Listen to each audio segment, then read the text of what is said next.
le lustre en cristal réfractait une lumière aveuglante. À l'intérieur de la somptueuse salle de bal, l'air se figea soudainement. Lorsque Julian Sterling entra main dans la main avec cette jeune femme, le regard de chaque invité dans la pièce me frappa le visage comme un projecteur. Il portait un smoking élégant, son sourire parfaitement mesuré. La femme portait une robe dorée dos nu, et sur sa clavicule reposait le collier de diamants de $50 000 que j'avais admiré l'année dernière, mais que je n'avais pas pu me résoudre à acheter.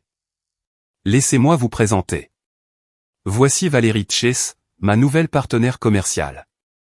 La voix de Julian résonna dans le microphone. Je me tenais près du buffet, le verre en cristal dans ma main tremblant légèrement. Mon fils de 9 ans, Harrison, me serra soudainement la main. Il leva son petit visage. Dans ses yeux qu'il avait hérités de son père, il n'y avait pas de larmes, seulement une froideur glaçante totalement inappropriée pour son âge. « Maman, ne pleure pas. » Il se dressa sur la pointe des pieds et me chuchota à l'oreille. Sa voix était légère comme une plume, mais portait la netteté d'une lame de rasoir. « Regarde comment je vais les détruire. » Je le regardai. Il lâcha ma main, fouilla dans sa poche et sortit le smartphone que je lui avais acheté. L'écran s'illumina d'une faible lueur bleue. Ses doigts glissèrent sur l'écran. Soudain, le système de sonorisation de la salle de bal laissa échapper un hurlement perçant de l'arsène statique. 3 jours plus tôt, à 16h30, ma paupière droite tressaillit pour la 3e fois alors que je me garais devant l'Elite Elementary School. Mon téléphone vibra. C'était un SMS de Julian. Dîner d'affaires ce soir. Ne rentre pas à la maison. Juste 7 mots, pas un seul signe de ponctuation supplémentaire. Je fixai l'écran pendant 5 secondes avant de jeter le téléphone sur le siège passager. La cloche de l'école sonna et les enfants sortirent en masse. Harrison marchait tout au bout de la file, son sac à dos bleu marine jeté sur son épaule. Ses yeux s'illuminèrent quand il me vit, mais s'éteignirent rapidement à nouveau. « Où est papa ?» demanda-t-il, grimpant sur la banquette arrière et bouclant sa ceinture de sécurité. « Il travaille tard ?» Je démarrai le moteur, le regardant dans le rétroviseur alors qu'il baissait la tête, tordant les bretelles de son sac à dos autour de ses doigts. « Il travaille toujours tard. » Sa voix était si douce que je l'entendais à peine. À un feu rouge, je freinai et me tournai pour le regarder. « Papa t'emmène au parc d'attractions Silver Lake ce week-end. C'est une promesse. Il l'a aussi promis la semaine dernière. » Il leva les yeux, ses yeux portant une clarté prématurée. « Et la semaine d'avant. » J'ouvris la bouche, mais aucun mot ne sortit. La circulation reprit, et mon téléphone vibra une fois de plus. Cette fois, c'était une photo de ma meilleure amie, Chloé Carmichael. L'arrière-plan était Aura, le steakhouse américain le plus cher de la ville. Lumière de cristal, rose rouge. À une table près de la fenêtre, Julian versait du vin rouge à une femme. Les rides autour de ses yeux se plissèrent alors qu'il souriait, un sourire que je n'avais pas vu à la maison depuis 6 mois.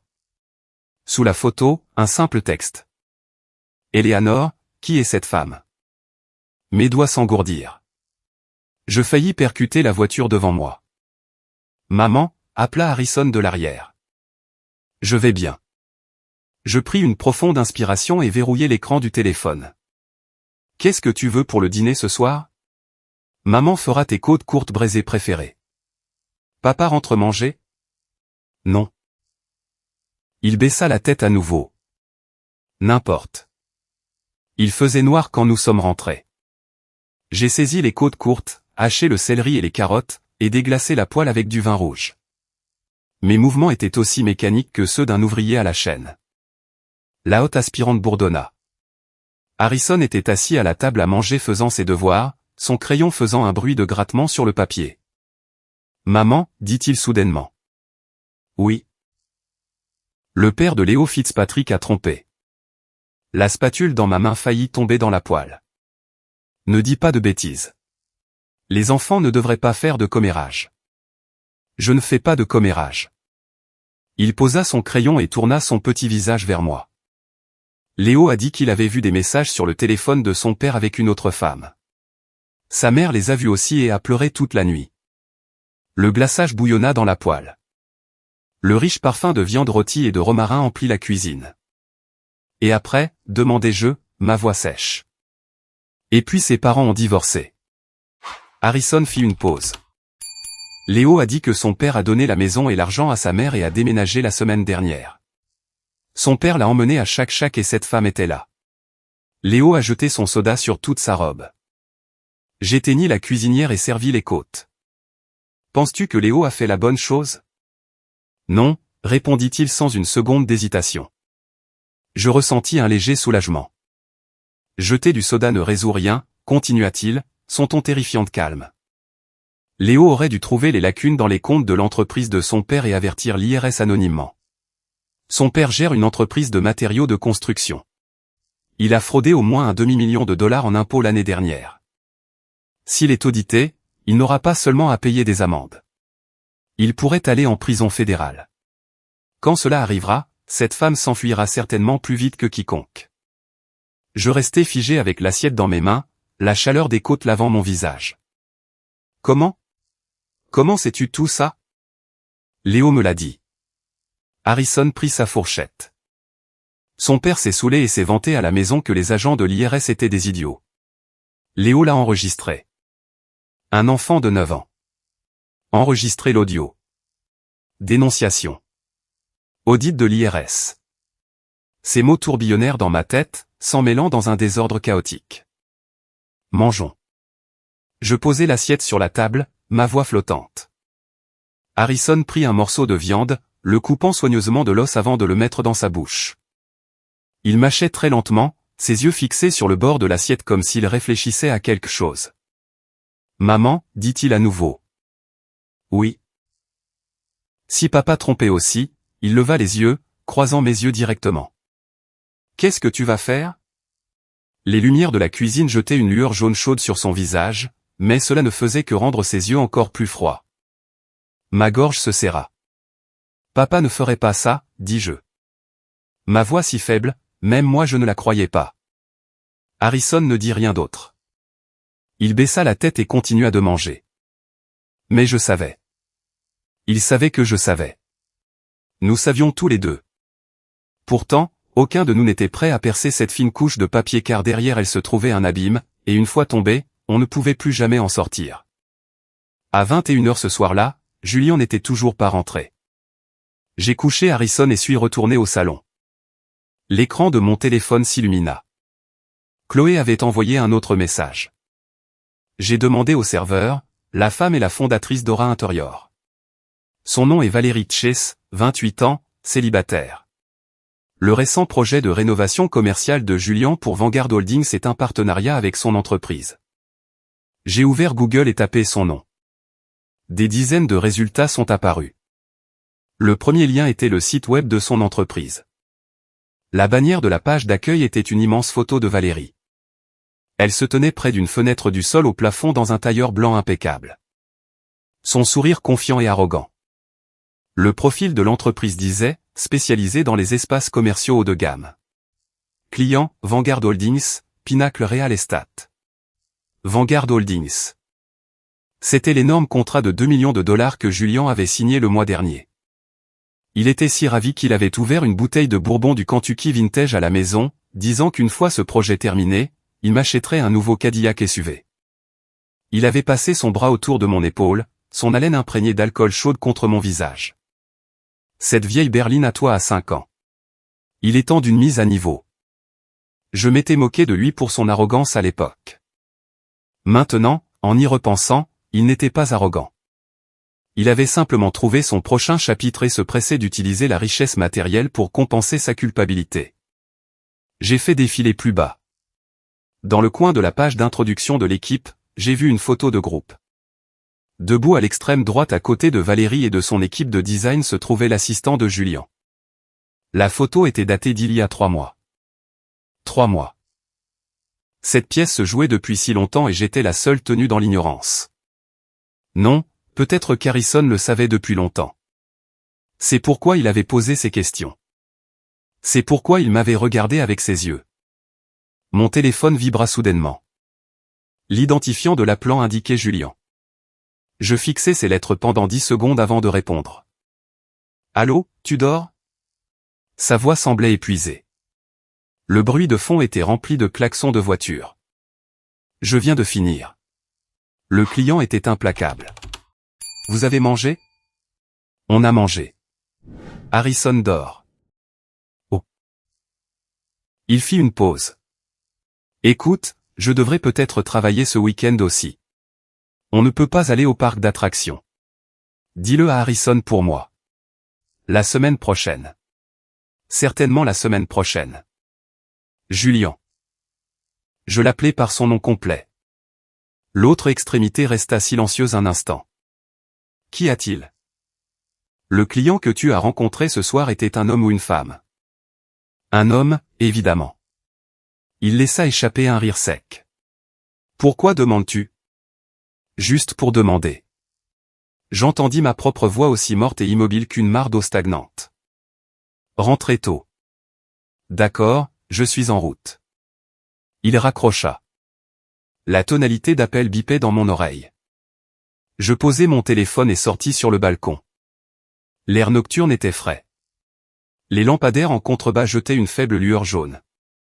De temps en temps, une voiture passait. Au loin, quelques fenêtres d'immeubles de bureaux étaient encore éclairées. Je me demandais derrière quelle fenêtre Julian était assis fabriquant ses mensonges.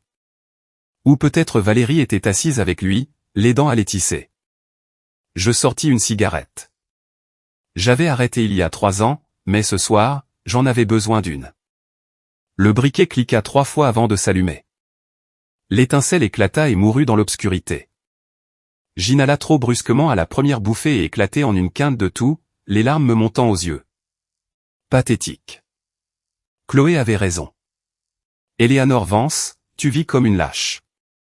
L'aventure de ton mari est pratiquement de notoriété publique et tu lui prépares encore bêtement des côtes courtes. La cigarette brûla jusqu'au bout de mes doigts, me piquant. Je lâchai prise, regardant le mégot tomber, traçant un bref arc dans l'obscurité avant de s'éteindre comme une sorte de métaphore. L'horloge du salon sonna 10 heures. Julian n'était toujours pas rentré. Je rentrai à l'intérieur, ouvris mon ordinateur portable et me connectai à notre compte bancaire. Je vérifiai l'historique des transactions. Au cours des 6 derniers mois, 5 gros virements avaient été effectués depuis le compte de l'entreprise de Julian. Le destinataire de tous était Aura Interior.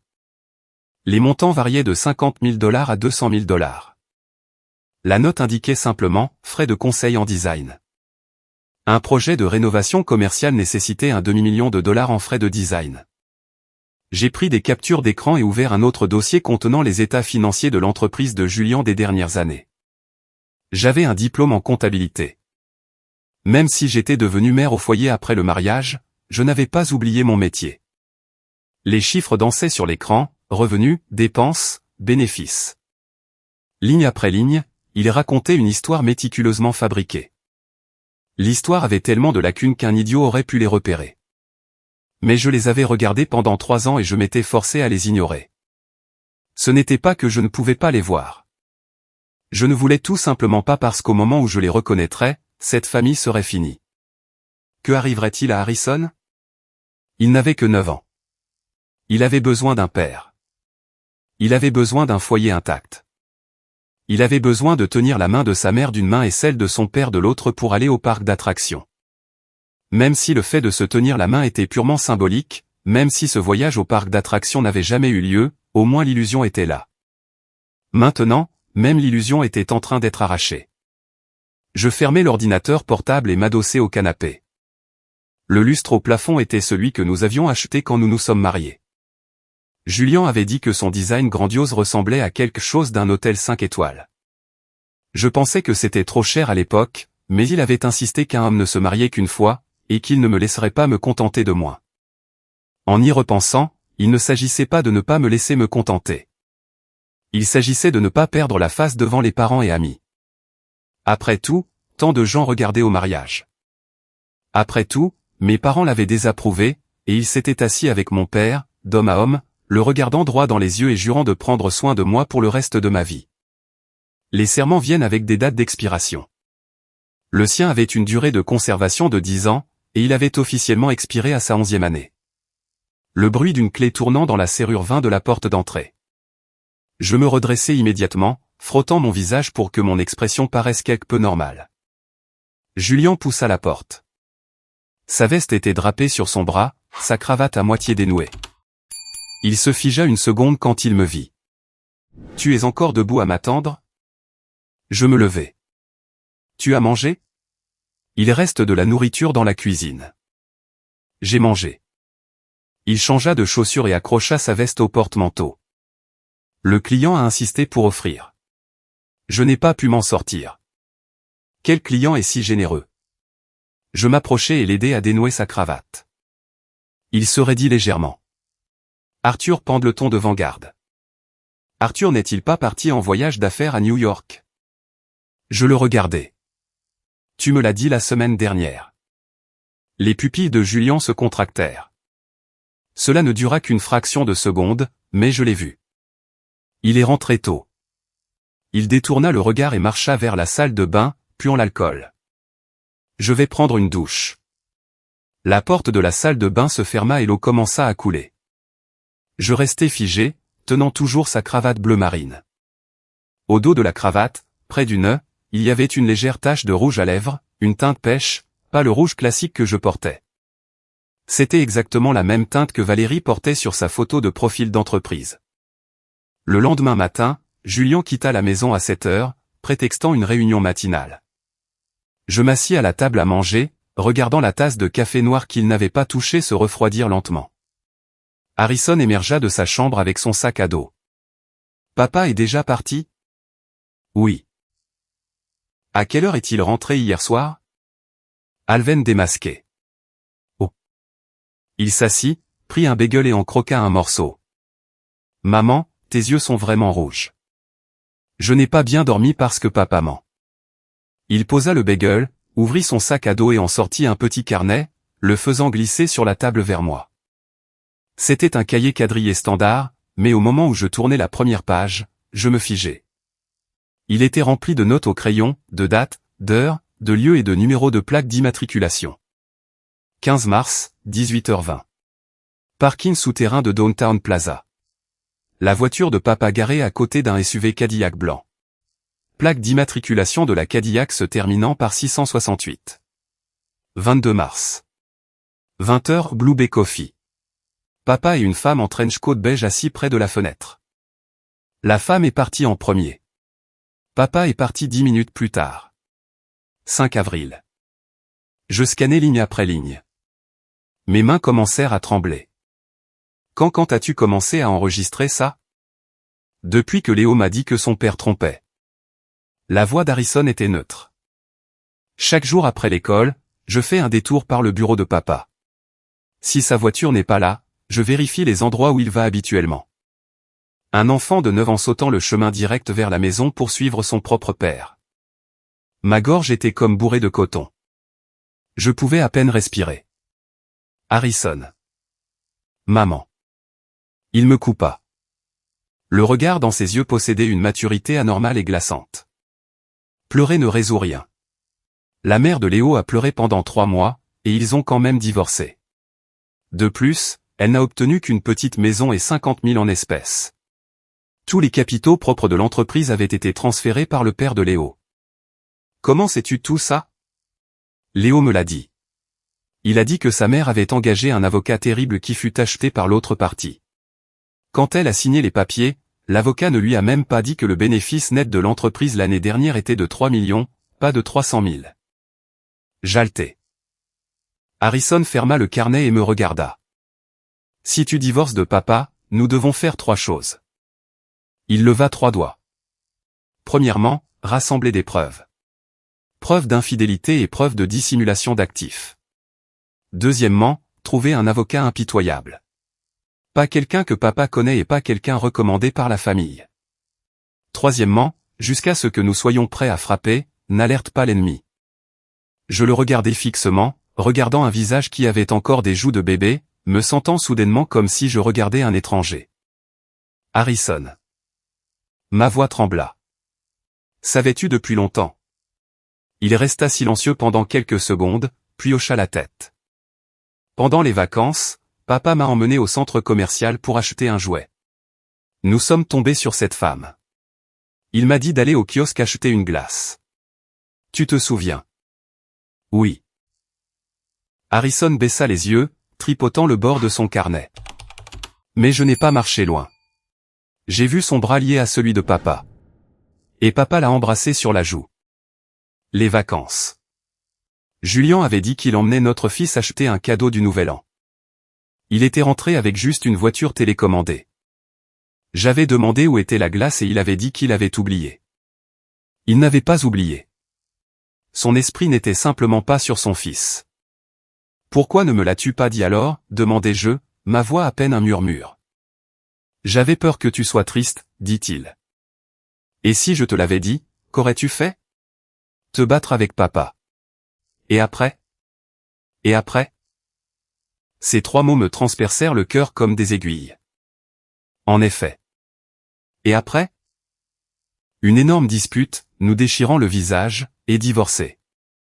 Comment subviendrais-je aux besoins de mon fils? Une mère au foyer pendant 10 ans avec 0 expérience professionnelle récente. Mes parents vivaient à travers le pays et étaient en mauvaise santé. Ils ne pouvaient pas aider. Si nous divorcions, je n'aurais même pas un endroit où vivre. Cette maison fut achetée par Julien avant notre mariage. L'hypothèque était remboursée, mais seul son nom figurait sur l'acte. Maman, Harrison me serra la main. Sa main était petite et douce, mais sa poigne était de fer. N'aie pas peur, dit-il. J'ai un plan. Quel plan? Premièrement, promets-moi que quoi qu'il arrive, tu m'écouteras. Il me regarda, son regard rayonnant une autorité indéniable. Je suis ton fils. Je ne te ferai jamais de mal. Mon nez piqua et les larmes menacèrent de tomber. D'accord, hochai-je la tête. Maman t'écoutera. Il sourit. Le sourire fut bref mais lumineux, comme une parcelle de lumière du soleil perçant à travers des jours de cieux nuageux. Règle numéro 1, dit-il. Quand papa rentrera à la maison ce soir, tu devras faire comme si tu ne savais rien. Sois gentil avec lui. Pourquoi? Pour baisser sa garde.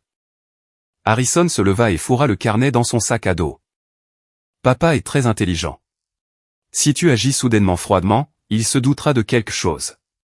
S'il se doute de quelque chose, il commencera à déplacer l'argent. Comment connais-tu tout ce qui est légal? L'avocat de Léo a fini par se sentir coupable et a secrètement averti sa mère. Il jeta son sac à dos sur ses épaules. Chaque jour après l'école, je vais à la bibliothèque publique lire des livres de droit. Droit de la famille, répartition des biens, droit des sociétés. Je les ai tous lus. 9 ans. Bibliothèque. Droit de la famille. La combinaison de ces mots était si absurde qu'elle me donna envie de pleurer. Règle numéro 2. Il s'arrêta à la porte et regarda en arrière. Papa a dit qu'il ne pouvait pas aller au parc d'attractions ce week-end, n'est-ce pas? Laisse-le faire. Il vient de me dire qu'il travaille. Il y va. Harrison me coupa, parce que cette femme va au centre d'art contemporain Bacon, à côté du parc d'attractions Silver Lake, pour une exposition. Papa l'accompagnera certainement et organisera ensuite une rencontre fortuite avec nous. C'est un acte pour jouer le bon père. Je me figeai. Comment sais-tu que Valérie va à une exposition d'art? L'Instagram de son entreprise l'a posté. Harrison sortit son téléphone, tapant sur l'écran.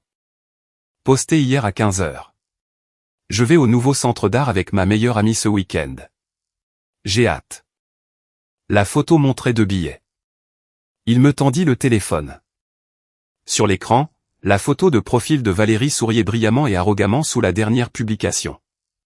Des dizaines de commentaires demandaient « Avec qui vas-tu » Elle répondit avec un emoji bouche fermée. Rien ne fut dit, mais tout fut implicite. Règle numéro 3. Harrison reprit le téléphone et me regarda. « Maman, tu dois trouver un emploi cette semaine. » Quoi? N'importe quel emploi fera l'affaire, dit-il. Même travailler comme caissière dans une épicerie. Tu as besoin d'un revenu. Sinon, le juge ne croira pas que tu as la capacité financière de m'élever. Quand nous divorcerons, tu devras obtenir la garde. La garde? Le mot s'abattit sur moi comme un marteau, me laissant étourdi. Maman, je dois y aller. Je vais être en retard à l'école.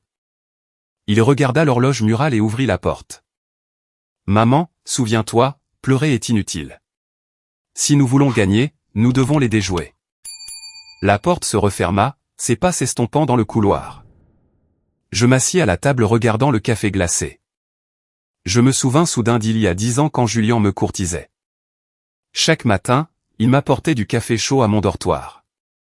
Il avait dit, « Éléanore, je veux m'assurer que tu aies du café chaud chaque jour pour le reste de ta vie. » Maintenant, le café était froid. Il était froid, aussi. Seul mon fils était chaleureux. Mon fils de 9 ans, utilisant chaque once de sa force pour protéger sa mère inutile.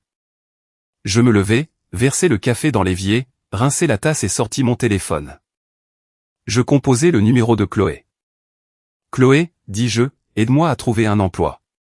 Le plus tôt sera le mieux. » L'efficacité de Chloé était légendaire.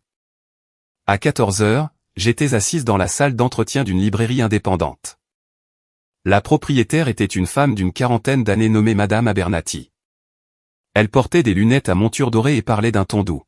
« Mademoiselle Vance, je vois sur votre CV que vous n'avez pas travaillé depuis votre mariage. » C'est exact. Pourquoi ce désir soudain de réintégrer le marché du travail? Madame Abernathy remonta ses lunettes, ses yeux m'évaluant. Mon enfant est plus âgé maintenant, et je veux avoir ma propre vie, récitai-je les lignes que Chloé m'avait préparées. De plus, rester à la maison tout le temps vous déconnecte de la société. Bien dit. Elle hocha la tête. Notre librairie ne paie pas une fortune, mais l'environnement est excellent et le travail est léger. Principalement organiser l'inventaire, tenir la caisse et occasionnellement animer des clubs de lecture. Pouvez-vous travailler les quarts d'ouverture et de fermeture? Oui. Excellent. Madame Abernathy sourit. Commencez demain. 1 mois de probation. Le salaire est de 3500 cents par mois. Il passe à 4000 après la probation, plus les avantages sociaux. Merci, Madame Abernathy. De rien. Elle se leva pour me serrer la main. Au fait, quel âge a votre enfant? 9 ans. C'est un âge où ils ont encore besoin de leur mère. Elle fit une pause. Mais nous sommes très proches de l'école primaire, donc le récupérer après votre quart de travail sera facile. Oui, hochai-je la tête. C'était un facteur majeur pour moi. Quand je suis sorti de la librairie, le soleil brillait de 1000 feux. Je me tenais sur le trottoir regardant la circulation, ressentant un sentiment surréaliste de détachement. 10 ans. Pour la première fois en une décennie, j'avais obtenu un emploi par mes propres mérites. Ce n'était qu'un poste de commis de librairie, et le salaire n'était même pas suffisant pour couvrir le dîner que Julian avait payé à Valérie. Mais c'était un début. Mon téléphone sonna. C'était Julian. « Éléanore, où es-tu » Il semblait de bonne humeur. « En train de faire du shopping, dis-je. »« Pourquoi ?»« Oh, rien. Arthur Pendleton de Vanguard organise un dîner au Drake ce soir. Viens nous rejoindre. » Je me figeai. Est-il approprié pour moi d'être là? Bien sûr, rit-il. Arthur a spécifiquement demandé à tout le monde d'amener leur conjoint. De plus, nous avons obtenu ce contrat en partie parce que tu m'as aidé à organiser ces dossiers le mois dernier. Allez, habille-toi bien. Habille-toi bien. Ces mots me piquèrent le cœur. D'accord, dis-je. Quelle heure? 7 heures. J'enverrai un chauffeur te chercher. Pas besoin. Je prendrai un taxi. D'accord. Nous sommes dans la suite Aster. Ne te trompe pas de chambre. Il raccrocha. Je fixai l'écran sombre, la petite flamme de fierté dans ma poitrine éteinte par un seau d'eau froide. L'hôtel Drake, suite Aster, amenait les conjoints. Valérie serait certainement là. Qu'est-ce que Julian essayait de faire? Mettre en scène un mariage parfait pour son client? Ou voulait-il que je voie de première main à quel point lui et Valérie allaient bien ensemble, me forçant à reculer discrètement? Je pris une profonde inspiration et envoyai un SMS à Chloé. Julian m'a invité à un dîner au Drake ce soir. Valérie sera là. Chloé répondit instantanément. Il est fou. Il doit penser que tu es une idiote et facile à intimider. Attends-moi. J'arrive avec toi. Non, répondis-je. Je vais seul. J'ai besoin que tu me rendes un service. Quel service? Fais une enquête approfondie sur Valérie Chase, aussi détaillée que possible. Fait. Chloé envoya un emoji point levé. Reste forte, ma fille. Ne nous laisse pas tomber, nous les femmes. Ne t'inquiète pas. Je rangeai mon téléphone et hélai un taxi vers le quartier commerçant chic. Quel centre commercial? Demanda le chauffeur, jetant un coup d'œil dans le rétroviseur. Le plus cher, répondis-je. À 16 heures, je me tenais devant une boutique de luxe, regardant une robe de cocktail noire en vitrine. La coupe était minimaliste, les lignes épurées, et le décolleté était doublé de diamants concassés qui scintillaient sous les lumières. Le prix fit tressaillir mon œil. 5000 $, assez pour acheter toute ma garde-robe pour les 2 prochaines années. Voudriez-vous l'essayer, madame? Une vendeuse s'approcha, son sourire parfaitement mesuré. Oui, dis-je. Le miroir de la cabine d'essayage était immense, l'éclairage brillant. Je regardais la femme dans la glace, 33 ans. Des ridules au coin des yeux, une peau pas aussi ferme qu'il y a 10 ans, mais la silhouette était toujours entièrement intacte. La robe noire épousait mon corps, accentuant exactement ce qu'elle devait. Le décolleté en diamant mettait parfaitement en valeur mes clavicules. Je me tournai et l'ourlet s'évasa comme une vague sombre. Superbe, dit la vendeuse de derrière le rideau. Elle met si bien en valeur votre élégance. Je tirai le rideau et sortis. Emballez-la, dis-je. Ma main trembla légèrement quand je tendis ma carte de crédit, mais un étrange frisson enivrant me traversa. Julien ne m'avait-il pas dit de bien m'habiller? Je lui montrerai, bien. Je montrerai à Valérie, bien. Je montrerai à tout le monde. Eleanor Vance n'était pas juste une femme au foyer démodée en vêtements bon marché. Eleanor Vance pouvait être radieuse si elle le choisissait. En quittant le centre commercial, je suis allé directement dans un salon haut de gamme. Soins du visage, brushing, maquillage professionnel. L'artiste me fit un eyeliner ailé et un rouge à lèvres rouge classique. Vous avez une excellente base, nota la maquilleuse en époussetant du blush sur mes joues. Vous ne vous maquillez pas souvent, n'est-ce pas? C'est dommage. Vous vous faites une beauté comme une star de cinéma. Je me regardais dans le miroir. En effet, cela faisait 10 ans que je n'avais pas fait autant d'efforts. Avant de me marier, je me souciais de la mode. J'économisais pour du rouge à lèvres haut de gamme, étudiais les tendances de style et passais des heures devant le miroir. Et puis Julien m'a dit, tu es une femme mariée maintenant. Pour qui te prépares-tu? Puis est venu le bébé. Et mes jours se sont dissous dans le lait maternisé et les couches. Et puis il n'y a plus eu de, puis. Tout est prêt. L'artiste posa ses pinceaux.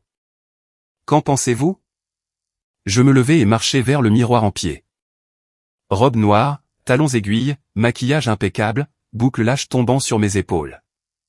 La femme dans le miroir était une étrangère mais intimement familière. Elle me regarda, un feu perdu depuis longtemps brûlant dans ses yeux. Parfait, dis-je en payant, l'artiste chuchota. Vous allez quelque part d'important ce soir? Oui, hochai-je la tête. Voir un petit ami? Non, je souris. Des ennemis. À 18h50, je me tenais dans le grand hall du Drake. Des lustres en cristal pendaient des plafonds voûtés, projetant une lumière étoilée sur les sols en marbre. L'air portait le léger parfum de luxe et de musique de piano en direct. Un pianiste en smoking jouait une mélodie de jazz douce. Tout était si élégant, si entièrement faux. Avez-vous une réservation, madame? Un concierge en uniforme s'approcha, s'inclinant légèrement. La suite Aster, dis-je. Par ici. Il me conduisit vers les ascenseurs. Les portes miroirs reflétaient mon image. Robe noire, pochette cramoisie, talons hauts s'enfonçant silencieusement dans la moquette moelleuse. Comme un assassin entrant dans un piège. L'ascenseur s'arrêta au 5e étage.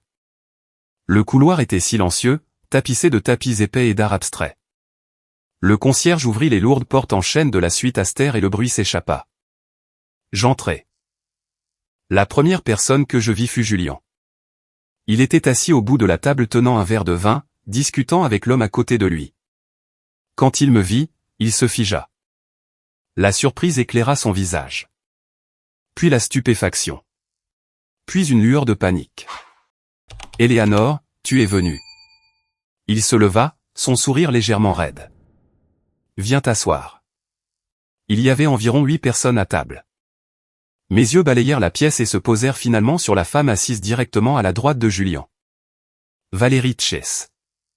Elle portait un tailleur blanc cassé sur mesure, ses cheveux coiffés en un élégant chignon, exposant son long cou. Les boucles d'oreilles en perles qu'elle portait étaient exactement celles que j'avais vues sur le relevé de carte de crédit de Julian. 4 000 $. À l'époque, il prétendait qu'elles étaient un cadeau pour un client. Il s'avéra qu'il était son propre client.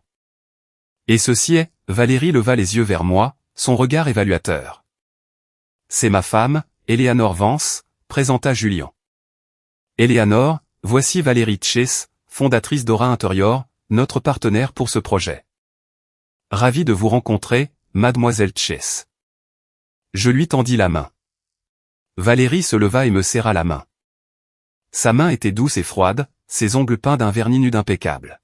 « Ravi de vous rencontrer, Éléanore. » Elle sourit, montrant des dents parfaites. « Julian parle de vous tout le temps.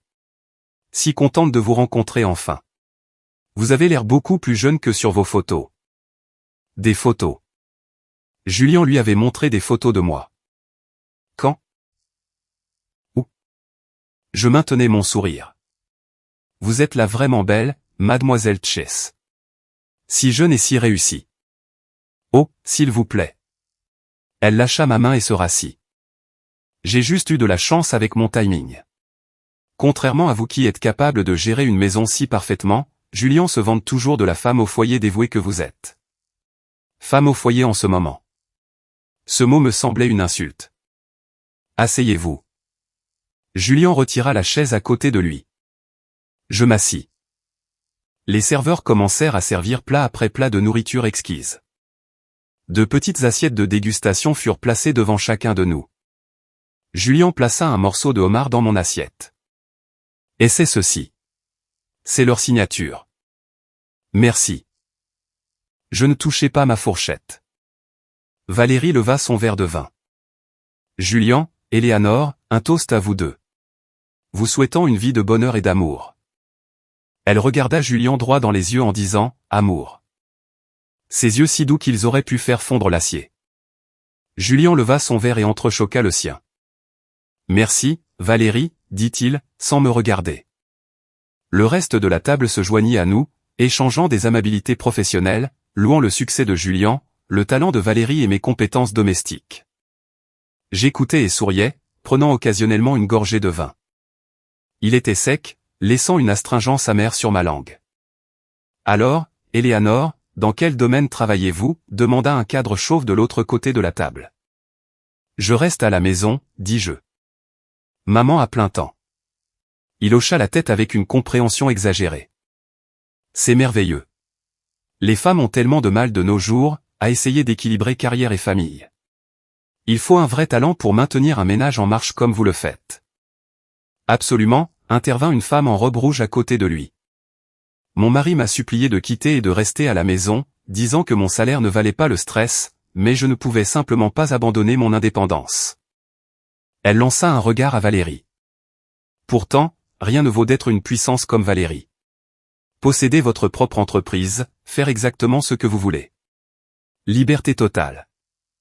Valérie offrit un sourire modeste. Vous me flattez. Je n'ai juste pas eu le choix. Quand personne n'est là pour prendre soin de vous, vous devez vous battre pour vous-même. Quand elle dit « personne pour prendre soin de vous », ses yeux se tournèrent vers Julian. Julian s'arrêta à mi-chemin de décortiquer une crevette, puis plaça la chair nettoyée dans mon bol.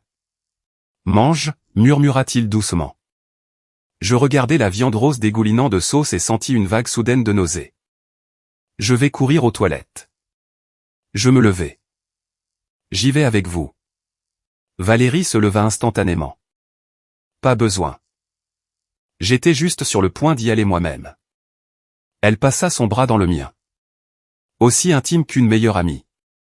Allons-y ensemble, Éléanore. Je me raidissais mais ne la repoussai pas. Les toilettes étaient au bout du couloir. Les comptoirs en marbre étaient impeccables. Dans le miroir, Valérie et moi nous tenions côte à côte. Elle retoucha son rouge à lèvres. Je me lavais les mains. Éléanore, dit-elle soudainement. Julien a tellement travaillé ces derniers temps, n'est-ce pas? Je suppose. J'ai remarqué des cernes sous ses yeux. Elle rangea son rouge à lèvres et se tourna pour me regarder. Vous devriez vous occuper de lui davantage.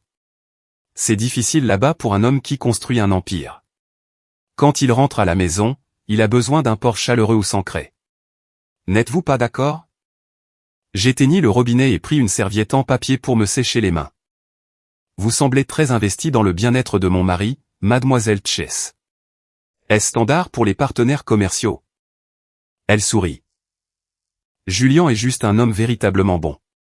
La semaine dernière, j'ai eu de terribles douleurs à l'estomac au milieu de la nuit, et il m'a emmené aux urgences. Il est resté à mes côtés tout le temps. Je me suis dit, alors, Éléanore a une chance incroyable d'être mariée à un homme qui se soucie si profondément. Les urgences au milieu de la nuit mercredi dernier soir, Julien prétendait qu'il passait une nuit blanche au bureau pour finir une présentation. Il était à l'hôpital avec elle. C'est ça? Je lui rendis son sourire. Il est assez attentionné. Êtes-vous célibataire, mademoiselle Chess? Oui. Elle hocha la tête. Je sortais avec un gars il y a quelque temps, mais nous avons rompu. Les hommes, aucun d'eux n'est fiable à moins de trouver quelqu'un comme Julien. Dévoué à sa famille, aime sa femme. Elle sortit une petite bouteille de parfum de sa pochette et vaporisa son poignet. Ce parfum, il était absolument reconnaissable. Je l'avais senti sur les vestes de Julien plus d'une fois. Parfum charmant, notai-je. N'est-ce pas? Ses yeux s'illuminèrent. Julien l'adore aussi. Il m'a même demandé où je l'avais acheté. A dit qu'il voulait en acheter une bouteille. Il te l'a donné? Non, répondis-je. A dû lui échapper. Quel dommage. Elle rangea la bouteille. Tiens, prends celle-ci. Je ne l'ai utilisée que 2 fois. Si cela ne vous dérange pas, elle me tendit la bouteille en verre. Elle était encore chaude de ses mains. Je regardai la bouteille, puis ses yeux. Ça a fait tilt. Elle déclarait la guerre, livrant les menaces les plus vicieuses sous la façade la plus douce. Elle me disait, ton mari est à moi.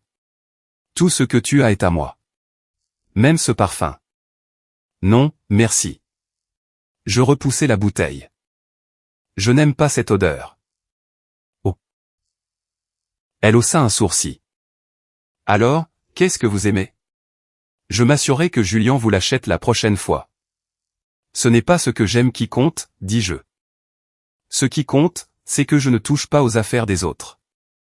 Je mis un lourd accent sur les mots « des autres ». Son sourire se figea, mais elle se reprit rapidement. Vous avez une manière de parler, Éléanore. Retournons-y. Nous ne devrions pas les faire attendre. Quand nous sommes retournés à la suite, Julien fronçait les sourcils devant son téléphone. Au moment où nous sommes entrés, il le glissa dans sa poche. Qu'est-ce qui vous a pris si longtemps? Juste pour rattraper le temps perdu. Valérie s'assied, avec une aisance habituelle, prit le verre d'eau de Julien et en but une gorgée. Éléanore est merveilleuse. Elle me donnait tellement de bons conseils parentaux. Julien me lança un regard compliqué. Je ne dis rien. Je pris ma fourchette, enfonçai une fourchette dans un morceau d'asperge et mâché. Il avait un goût de cendre. Le dîner se termina vers 21h. Julien avait beaucoup bu. Ses pas étaient chancelants. Valérie se déplaça immédiatement pour le soutenir. Je le ramènerai à la maison, Julien. Pas besoin. Je m'approchai et passai fermement mon bras de l'autre côté. Je ramènerai mon mari à la maison. La main de Valérie flotta dans l'air, puis tomba lentement. Bon voyage, Éléanore. Merci, mademoiselle Chess, dis-je. J'ai vraiment apprécié le dîner de ce soir, et je le pensais. J'étais contente car j'avais enfin vu le visage de l'ennemi clairement. J'avais vu ses tactiques et j'avais vu exactement où j'en étais. Dehors, l'air frais de la nuit dégrisa légèrement Julien. Il retira son bras de ma prise et marcha jusqu'au trottoir pour allumer une cigarette.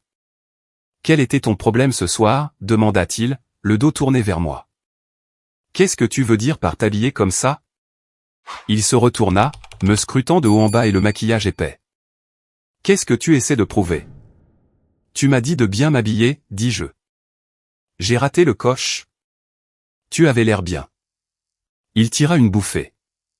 Mais ce n'était pas nécessaire. C'était juste un dîner d'affaires standard. Un dîner d'affaires standard qui nécessitait les conjoints. Je le coupai. Julian, tu penses que je suis une idiote? Il se figea. La cendre de sa cigarette tomba sur le trottoir. De quoi parles-tu? Tu sais exactement de quoi je parle. Je m'approchai de lui, inclinant la tête en arrière pour le regarder droit dans les yeux. Le parfum de Valérie ne se déteint-il toujours pas sur toi? D'accord. Le visage de Julian se vida de sa couleur en un instant. Toi, quelle bêtise racontes-tu? Je raconte des bêtises. Tu connais la réponse à ça, déclarai-je sèchement. Julian, nous sommes mariés depuis une décennie. J'épargnerai ta dignité ici, mais n'insulte pas mon intelligence. Il ouvrit la bouche pour parler, mais ne dit finalement rien. Il tira une vilaine bouffée de sa cigarette, la jeta sur le béton et l'écrasa sous son talon. Rentrons à la maison, murmura-t-il. Pendant la semaine suivante, les eaux restèrent étrangement calmes. Julian rentrait à la maison alors tous les jours. Pas de nuit tardive, pas de dîner d'affaires. Il faisait même la vaisselle et s'asseyait avec Harrison pour l'aider avec ses devoirs. C'était une performance parfaite du mari prodigue revenant au bercail. Mais je savais mieux. C'était le calme avant l'ouragan.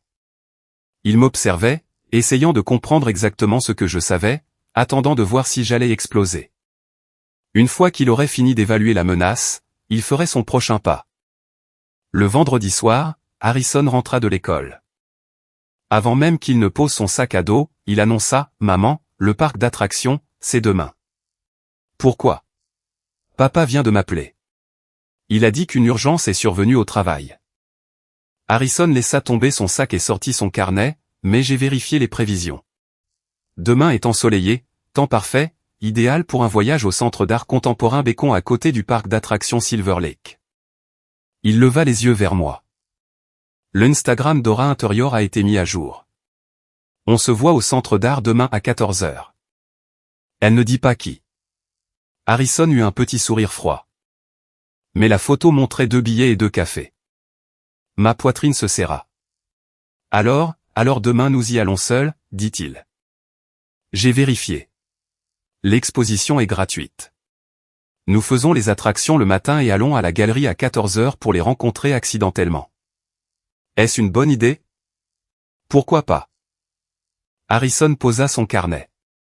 Maman, se cacher ne résout rien. Tu dois voir de tes propres yeux comment papa lui sourit. Comment il la couve, comment il nous a complètement oubliés. Quand il dit ces 3 derniers mots, sa voix baissa si bas qu'elle ressemblait à un soupir. Je m'approchai et le serrai dans mes bras. Son petit corps était raide dans mes bras, mais il ne se dégagea pas. Harrison, je suis désolé, chuchotai-je. Maman n'a pas réussi à te protéger. Ce n'est pas ta faute. Il enfouit son visage dans mon épaule. C'est la faute de papa. Il nous a trahis. Cette nuit-là, Julian rentra tard à nouveau. 23 h, sentant l'alcool. Il prétendait qu'il recevait des clients. Je ne demandais pas lesquels. Je lui préparai juste un bain et versai un grand verre d'eau glacée, le posant à côté de 2 Advil sur la table basse. Tu ne peux vraiment pas aller au parc demain? Je lui tendis le verre alors qu'il était allongé sur le canapé, se frottant les tempes. Il y a un problème critique au bureau que je dois gérer personnellement. D'accord, hochai-je la tête. Harrison et moi irons seuls. Juste vous deux. Il fit une pause. Est-ce sûr? Il a 9 ans, Julian, pas un tout petit, dis-je. De plus, Silver Lake n'est qu'à 3 arrêts de la ligne L, d'accord. Il prit une gorgée de lait. Fais attention. Oui. Je le regardais. Où vas-tu gérer cette urgence demain? Le bureau. Il mentit d'une voix douce.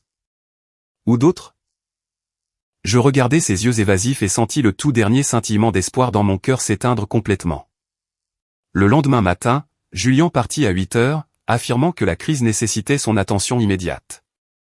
Je me tenais sur le balcon, regardant sa voiture sortir de l'allée, puis retourner dans la chambre d'Harrison pour le réveiller. « Lève-toi, dis-je. Belle journée. Nous allons au parc. » Harrison se frotta les yeux et s'assit. « Papa est parti ? » ?»« Oui. »« À quelle heure ? » ?»« 8 heures. L'exposition de la galerie n'ouvre qu'à 14 heures. » Il laissa échapper un bâillement. S'il est parti si tôt, il l'emmène certainement prendre le petit déjeuner et faire du shopping d'abord, puis il ira à la galerie. Je lui tapotai la tête. Ne te prends pas la tête. Va te laver. À 10 heures, nous étions à l'intérieur du parc d'attractions Silver Lake. Il était bondé pour le week-end. Des parents tenant la main de leurs enfants, des couples se tenant par le bras, des rires et des cris résonnant partout. Harrison me traîna sur les montagnes russes.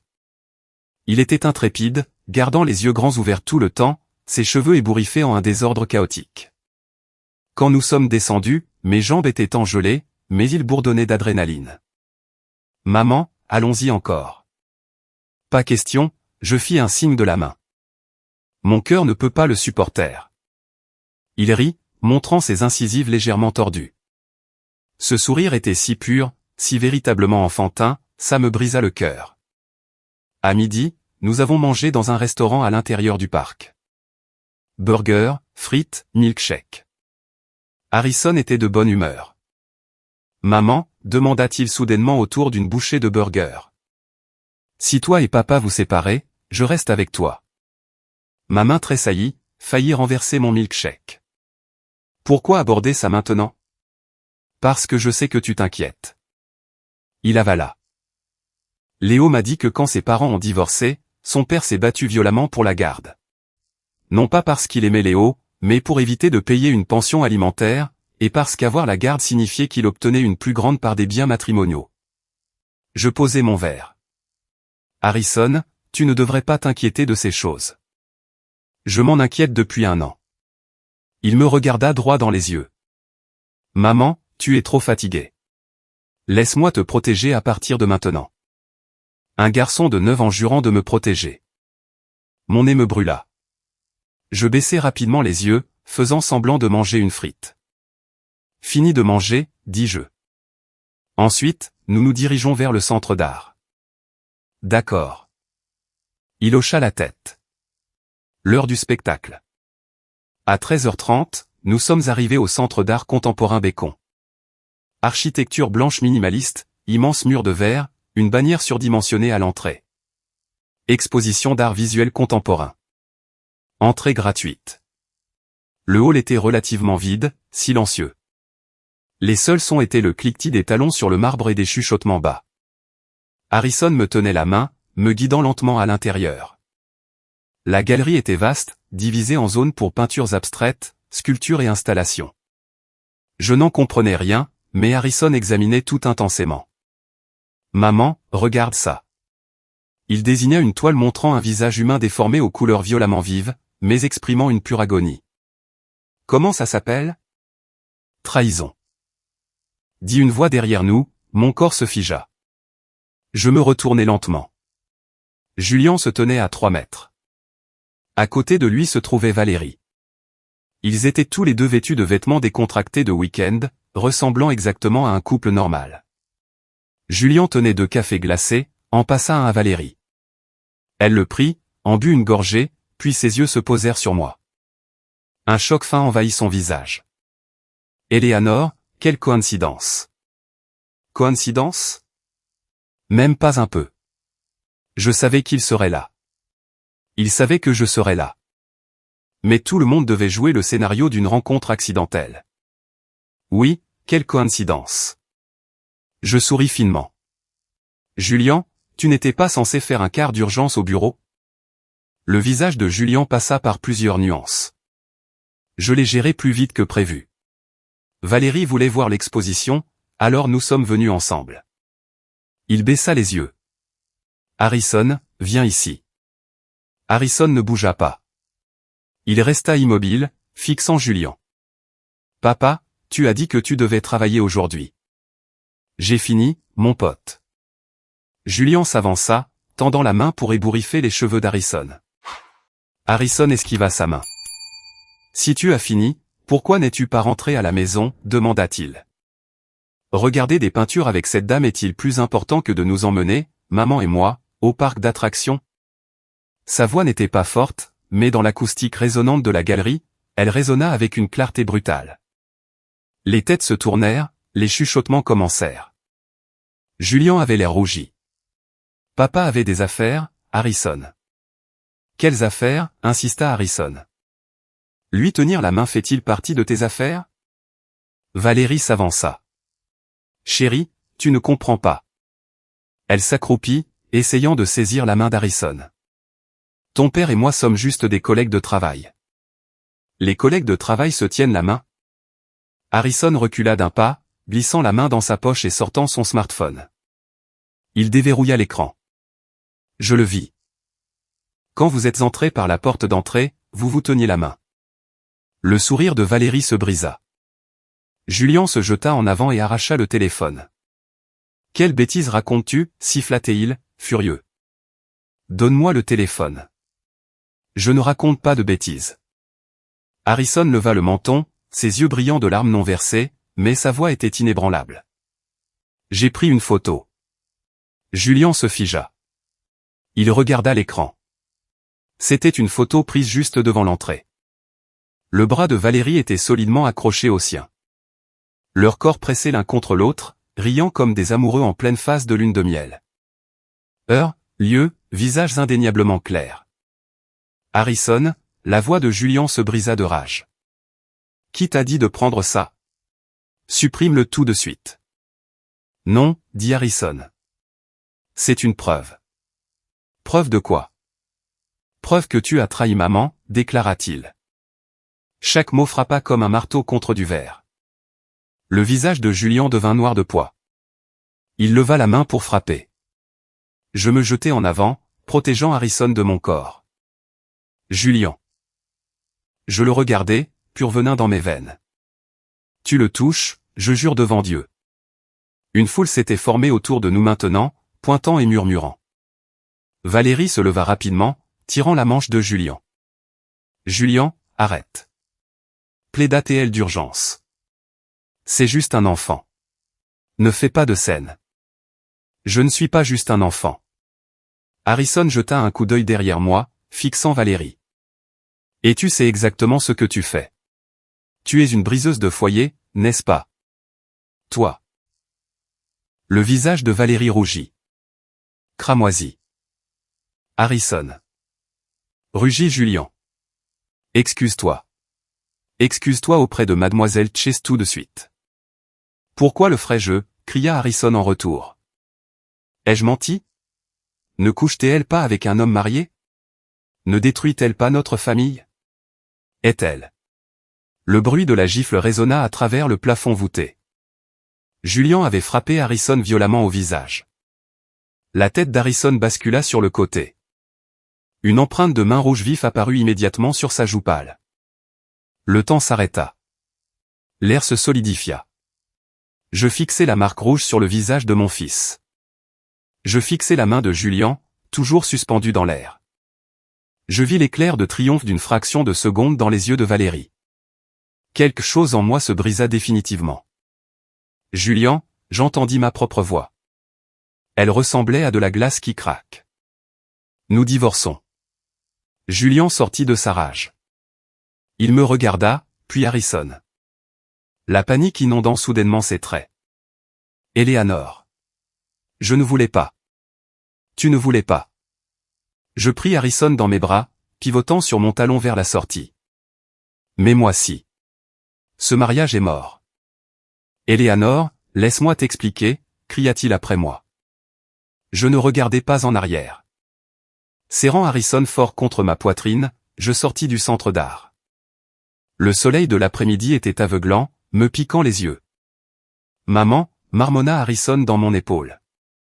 Ça ne fait pas mal. Je suis si désolé, sanglotai-je. J'ai échoué à te protéger. Non, il secoua la tête. Je t'ai déçu. Je n'aurais pas dû le pousser si fort.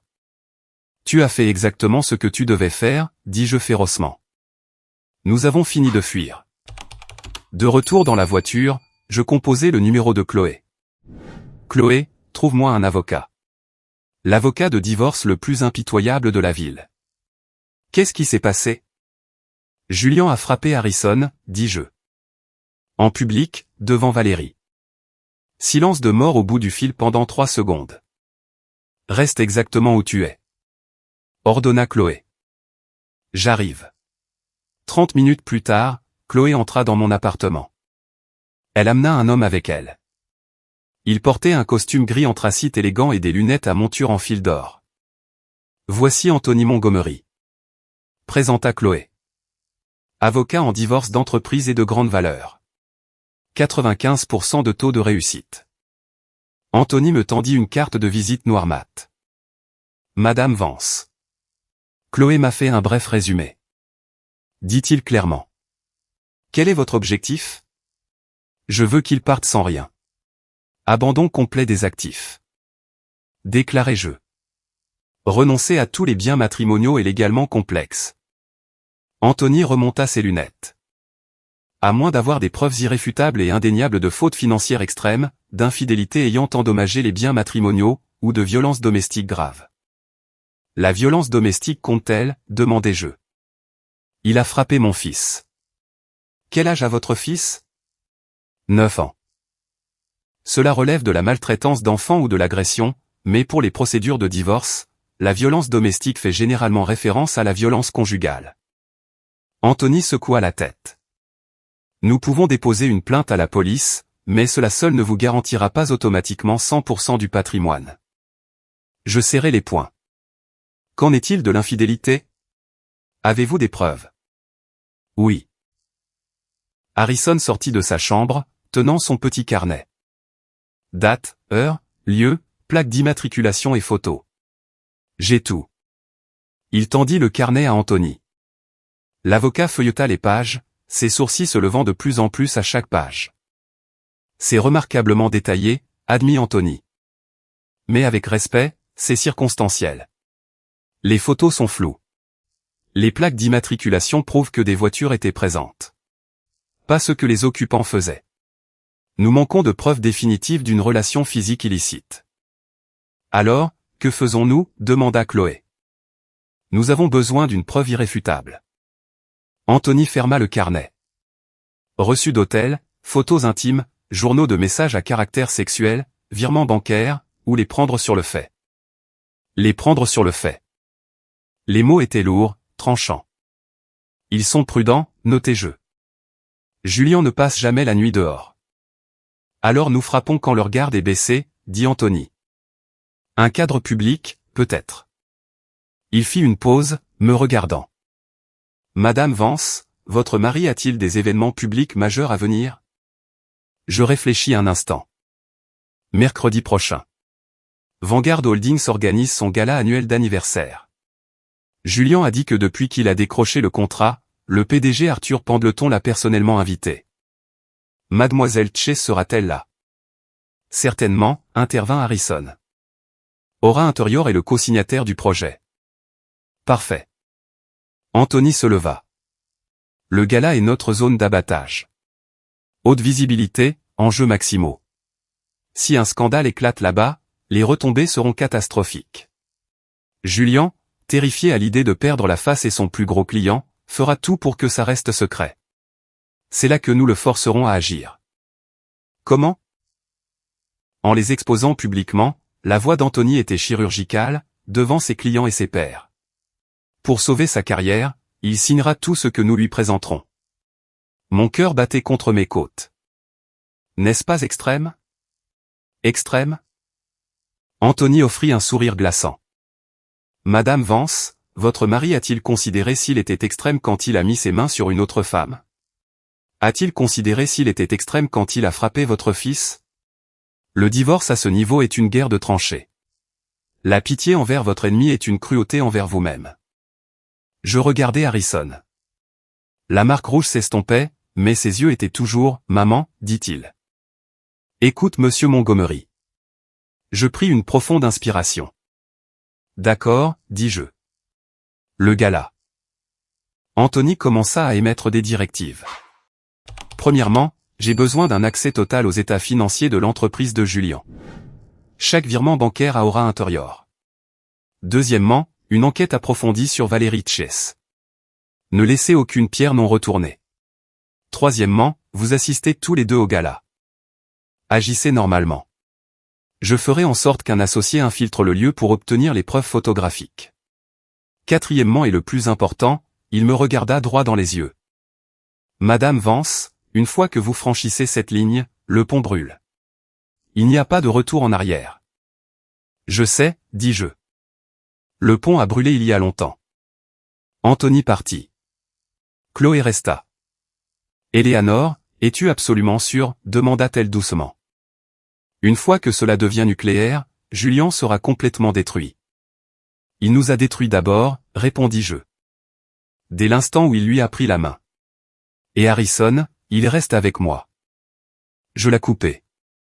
Je ne laisserai pas mon fils sous la garde d'un homme qui le frappe. Chloé soupira profondément. D'accord, je suis avec toi. Tout ce dont tu as besoin, dis-le-moi. Julien ne rentra pas à la maison cette nuit-là. Ne répondit pas aux appels. Ignora les SMS. S'évapora. Je savais exactement où il était. Dans le lit de Valérie, la réconfortant, justifiant ses actions, planifiant sa défense, complotant contre sa femme irrationnelle pour sauver leur grande romance. Bien, qu'il complote. Quand le gala arriverait, le verdict serait rendu. Les jours suivants, je suis allé travailler à la librairie comme d'habitude. Madame Abernathy était gentille. Remarquant que j'étais distraite, elle ajusta mes quarts de travail. Prenez soin de vous, Éléanore. Elle me tapota l'épaule. Nous les femmes devons nous soutenir mutuellement. Merci, Madame Abernathy, dis-je profondément reconnaissante. Une goutte de gentillesse et l'enfer ressemble à un océan. Harrison est allé à l'école. La marque sur son visage disparut, mais la cicatrice invisible demeura. Il devint plus silencieux. Chaque jour après l'école, il s'enfermait dans sa chambre. Quand je demandais ce qu'il faisait, il disait « J'étudie ». « Tu étudies quoi ?»« Le droit », répondit-il. Les livres que Monsieur Montgomery m'a donnés, analysant les précédents en matière de division des actifs. Un enfant de 9 ans étudiant les malversations d'entreprise. Mon cœur saignait, mais je ne l'arrêtais pas car il avait raison. Pleurer ne répare rien. Seule l'intelligence et l'influence peuvent vous protéger. Le mercredi arriva rapidement. Le gala commençait à 19h. À 16h, j'ai récupéré Harrison et nous sommes rentrés à la maison pour nous changer. J'ai remis la robe noire de $5000, enfilé les talons, les lèvres cramoisies, les cheveux coiffés. La femme dans le miroir avait l'air mortel. Un soldat s'armant pour la bataille finale. Maman, tu es magnifique. Harrison se tenait dans l'embrasure de la porte. Il portait un blazer bleu marine sur mesure et un nœud papillon miniature, ses cheveux soigneusement peignés. Un petit gentleman. Tu es incroyablement beau. Je m'accroupis pour ajuster son col. Harrison, quoi qu'il arrive ce soir, n'aie pas peur. Tant que tu es là, je n'ai pas peur, dit-il calmement. Ce sont eux qui devraient avoir peur. Il sortit son smartphone, vérifia la batterie, et le glissa dans sa poche. Allons-y, dit-il. Le rideau se lève. Nous avons pris un Uber pour le Ritz-Carlton. Harrison me tenait la main pendant tout le trajet. Sa main était petite mais rayonnait de chaleur. Maman, dit-il doucement. Si papa nous abandonne vraiment après ce soir, seras-tu triste? J'y pensais. Oui, dis-je, mais pas parce qu'il nous quitte. Je serai triste pour les 10 années que j'ai gaspillées pour un chien. Il eut un petit rire. Alors, nous traiterons ça comme si nous avions été mordus par un chien enragé. Prenons nos vaccins et continuons à marcher. Je caressai ses cheveux. Exactement. Nous sommes arrivés. Le Ritz-Carlton. Les mêmes lustres en cristal, la même musique de piano, le même parfum de richesse excessive, mais mon état d'esprit avait entièrement muté. La dernière fois, je jouais en défense. Ce soir, j'étais l'exécutrice. Nous nous sommes enregistrés aux portes de la salle de bal et sommes entrés. La salle était déjà bondée. Des verres en cristal qui s'entrechoquent, des rires forcés qui résonnent. Je repérai Julien immédiatement. Il se tenait au centre de la pièce parlant avec Arthur Pendleton, le PDG de Vanguard. Costume sur mesure, sourire poli, le cadre parfait, le mari parfait, le père parfait, tout un numéro. Valérie se tenait juste à côté de lui dans sa robe de soirée dorée dos nu, le collier de diamants de 50 000 $ reposant sur sa poitrine. Ils se tenaient près. Si près que leurs épaules se frôlaient. Si près qu'ils respiraient le même air. La main de Julien reposait négligemment et naturellement sur le bas du dos de Valérie, comme si elle y appartenait, comme s'il l'avait fait 1000 fois. Si naturellement que tout le monde autour d'eux supposait qu'ils étaient le couple puissant de la soirée. Je pris une profonde inspiration et commençai à marcher pas à pas. Mes talons s'enfonçaient silencieusement dans la moquette, mais le sang rugissant dans mes oreilles était assourdissant. Julien me vit. Son sourire se figea, se transformant instantanément en un regard de pure terreur. Il retira sa main de la taille de Valérie et marcha rapidement vers moi. « Éléanore, qu'est-ce que tu fais ici » siffla-t-il à voix basse. « Je t'ai dit de rester à la maison avec Harrison. »« Harrison est ici » dis-je sèchement. Harrison sortit de derrière moi, le regardant fixement. « Papa. » Julien avait l'air de vouloir que le sol l'engloutisse. « Harrison, tu es venu aussi. » Il s'accroupit, forçant un petit rire, essayant de le serrer dans ses bras. Harrison fit un pas délibéré en arrière. « Papa, qui est cette femme ?» Il pointa directement Valérie. Valérie s'approcha, son sourire de relation publique plaqué. « Bonjour encore, petit bonhomme, roucoula-t-elle. Je suis la partenaire commerciale de ton papa. »« Les partenaires commerciaux doivent-ils te tenir par la taille ?» demanda Harrison. Sa voix n'était pas un cri, mais dans le calme de l'heure du cocktail, elle détonna comme une grenade assourdissante.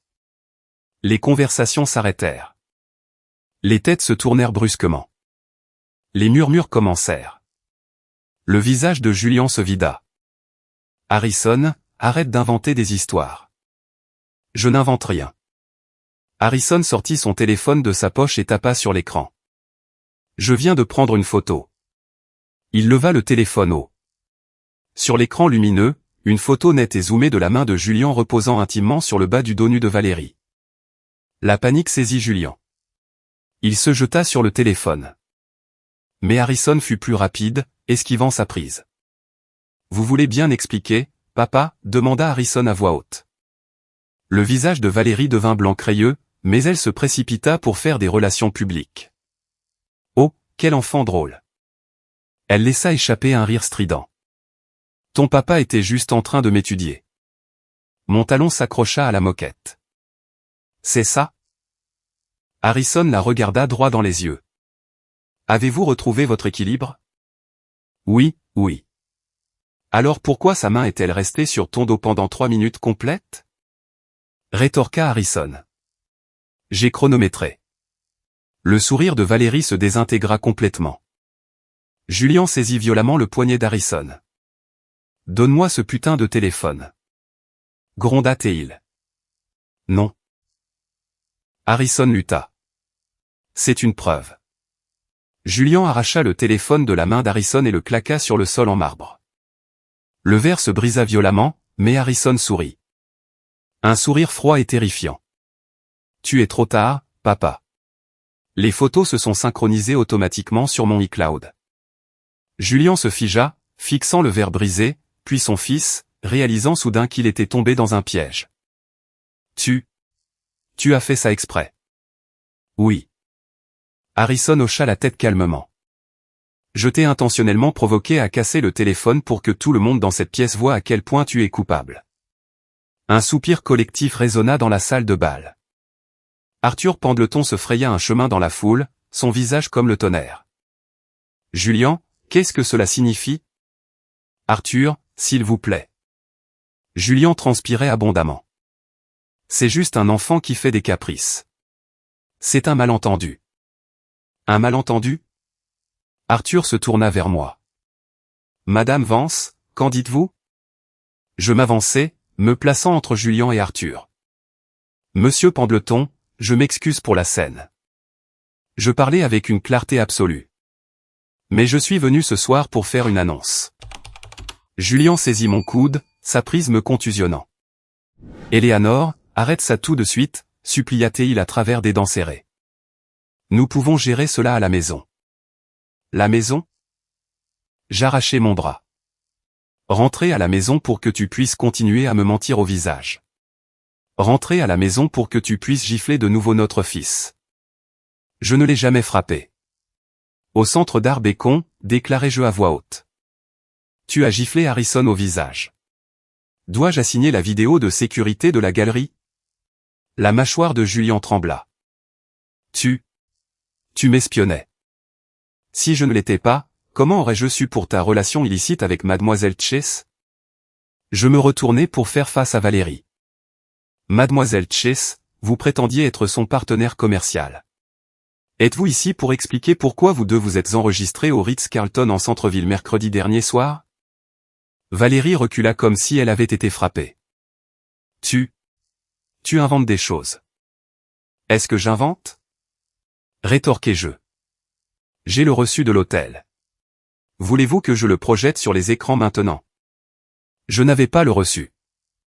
Mais Anthony m'avait appris qu'un bluff bien exécuté dans des négociations à fort stress est mortel. Cela fonctionna. Valérie craqua. Julien. Elle saisit son bras, l'hystérie transparaissant dans sa voix. Tu as dit que tu avais effacé les enregistrements. Tu me l'as promis. L'aveu plana dans l'air. Une condamnation à mort. La salle de bal tomba dans un silence de mort. On aurait entendu une mouche voler. L'élite d'entreprise regardait Julien et Valérie comme si elle assistait à une comédie tragique se déroulant. Le visage de Julien passa du pâle au rouge cramoisi, puis à un gris maladif. Il ouvrit la bouche, mais aucun son ne sortit. La vérité était flagrante. Sa brillante jeune partenaire venait de confesser l'aventure devant toute l'industrie. Julien. La voix d'Arthur Pendleton était un zéro absolu. Je demande une explication. Arthur. Julien bégaya entièrement brisé. C'est une erreur. Valérie et moi sommes justes. Quoi, demandai-je. Juste des amis. Des amis qui passent la nuit dans des suites de luxe? Des amis qui s'achètent des colliers à 50 000 $? Des amis qui s'envoient des SMS, bonne nuit, je t'aime, à 2 heures du matin. À chaque question, Julien se rapetissa davantage. Valérie était pratiquement hyperventilante, se balançant sur ses talons aiguilles. Éléanore. Elle tenta un dernier coup désespéré. Vous ne comprenez pas du tout. Ne comprends pas du tout? Je ris froidement. Valérie, voulez-vous que je lise votre compte brûleur Instagram privé à voix haute? Enfin, le mien. Mon monsieur Sterling a posté il y a 3 mois. Il y a 3 mois, je faisais bouillir de la soupe pour cet homme, pensant qu'il travaillait simplement dur. La bouche de Valérie se referma brusquement. Elle couvrit son visage, ses épaules tremblant. Qu'elle pleure de honte ou joue la comédie, cela n'avait plus d'importance. Ce qui importait, c'est que le masque était tombé. Tout le monde savait que Julien était un imposteur. Tout le monde savait que Valérie était une briseuse de foyer. La façade du mariage parfait avait été incinérée. Soudain, Julien craqua. Il me saisit par les épaules, ses yeux injectés de sang et déséquilibrés. Éléanore Vance, qu'est-ce que tu veux, bon sang? Ce que je veux? Je le regardai droit dans les yeux, articulant chaque syllabe. Je veux le divorce. Et je veux que tu partes sans absolument rien. Tu es folle, rugit-il. La maison est à moi. L'entreprise est à moi. Tu ne verras pas un seul sou. C'est ça? Je souris. Julien, as-tu oublié? La directrice financière de ton entreprise est ma cousine Clara. Je suis assise sur les preuves de ton évasion fiscale et de ton détournement de fonds d'entreprise depuis des mois. Si tu refuses de céder les actifs, j'envoie ces dossiers directement à l'IRS. Tu ne perdras pas seulement ton entreprise. Tu iras en prison fédérale. Les mains de Julien relâchèrent mes épaules. Il tituba en arrière, me regardant comme si j'étais un fantôme. Tu Tu as planifié ça depuis le début? Oui. J'hochai la tête. Dès l'instant où j'ai découvert que tu couchais avec elle, j'ai commencé à planifier comment reprendre tout ce qui m'appartient. Ce qui t'appartient. Il éclata d'un rire dérangé et amer. Éléanore, qu'as-tu jamais fait? Tu es une mère au foyer. Tu cuisines et tu nettoies. J'ai construit cette entreprise à partir de zéro. J'ai acheté cette maison. Qu'est-ce qui te donne le droit de me dépouiller? Ceci le fait. La voix d'Harrison trancha la tension. Il s'agenouilla, ramassa les restes brisés de son téléphone, et en extraya une carte SD microscopique des débris. Il sortit ensuite un deuxième téléphone de la poche intérieure de sa veste, un smartphone élégant et entièrement fonctionnel. Il inséra la carte SD, chargea un fichier PDF, et poussa l'écran directement dans le champ de vision de Julian. « Regarde bien, papa. » Julian regarda, et son âme quitta son corps.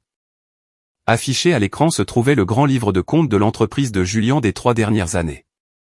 Chaque compte fantôme, chaque fausse facture, encerclée en rouge vif, chaque virement bancaire non taxé acheminé vers la société écran de Valérie, mis en évidence par des flèches. La dernière page du document était une plainte de lanceur d'alerte rédigée, adressée directement à la division des enquêtes criminelles de l'IRS. Au bas de la lettre, une signature était déjà apposée. Pas Eleanor Vance. Harrison Sterling. L'écriture d'un enfant de 9 ans. Maladroite, mais imprimée sur le papier numérique avec une force terrifiante. Si maman n'obtient pas ce qui lui revient légalement, la voix d'Harrison résonna dans le hall silencieux, net et sans merci. Je clique sur envoyer. L'IRS reçoit ce dossier et la SEC en reçoit une copie. Il inclina la tête, fixant le visage blanc comme craie de son père. Papa, fais ton choix, l'argent ou ta liberté. Les lèvres de Julian tremblèrent violemment. Une sueur froide éclata sur son front, se rassemblant à son menton, dégoulinant sur le revers de son costume Tom Ford. Valérie hurla, « Julian, tu ne peux pas, tais-toi. » Julian la frappa du revers de la main.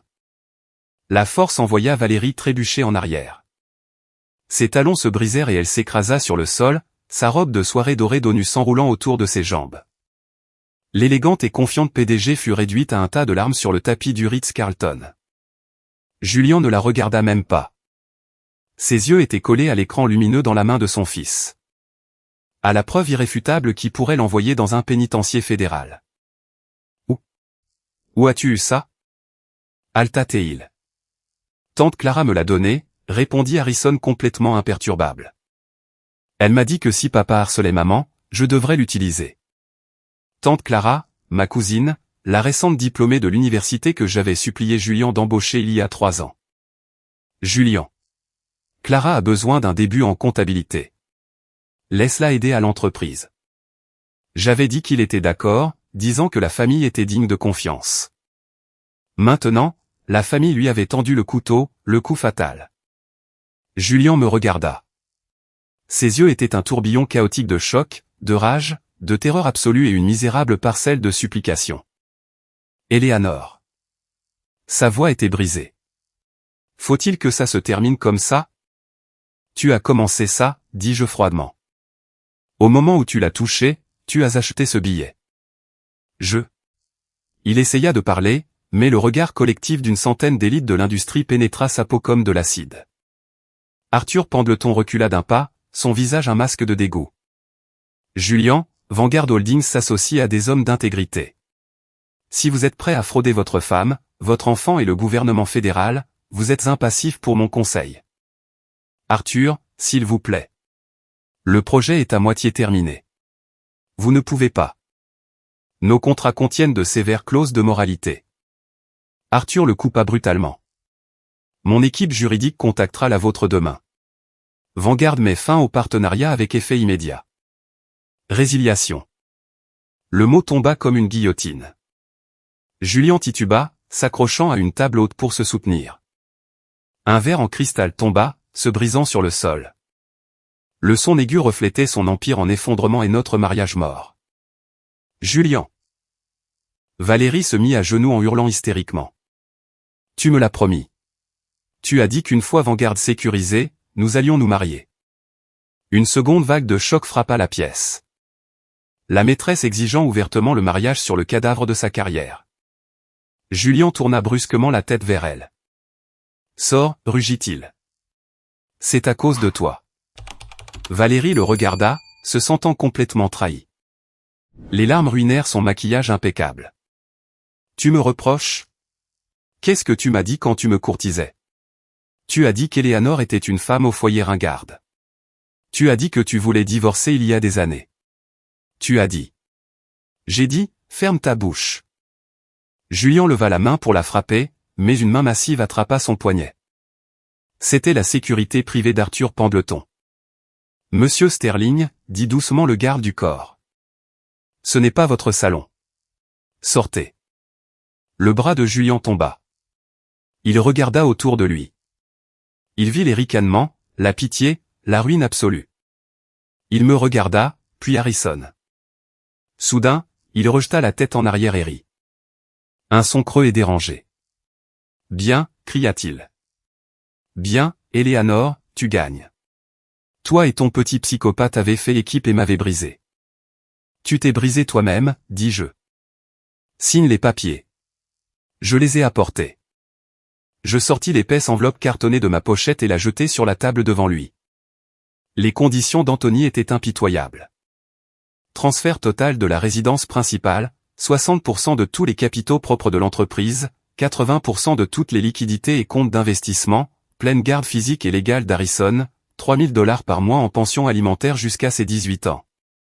Julien saisit les papiers. Ses mains tremblèrent violemment alors qu'il tournait à la dernière page. Ses yeux devinrent injectés de sang en lisant les exigences. « C'est de l'extorsion » cria-t-il. « Alors va en prison » interjeta Harrison. « Papa, l'IRS ne se contente pas d'amende légère pour la fraude d'entreprise pluriannuelle. Tu feras 10 ans dans un bloc de sécurité minimale. » La tête de Julien baissa brusquement pour fixer le garçon de 9 ans. « Je suis ton père.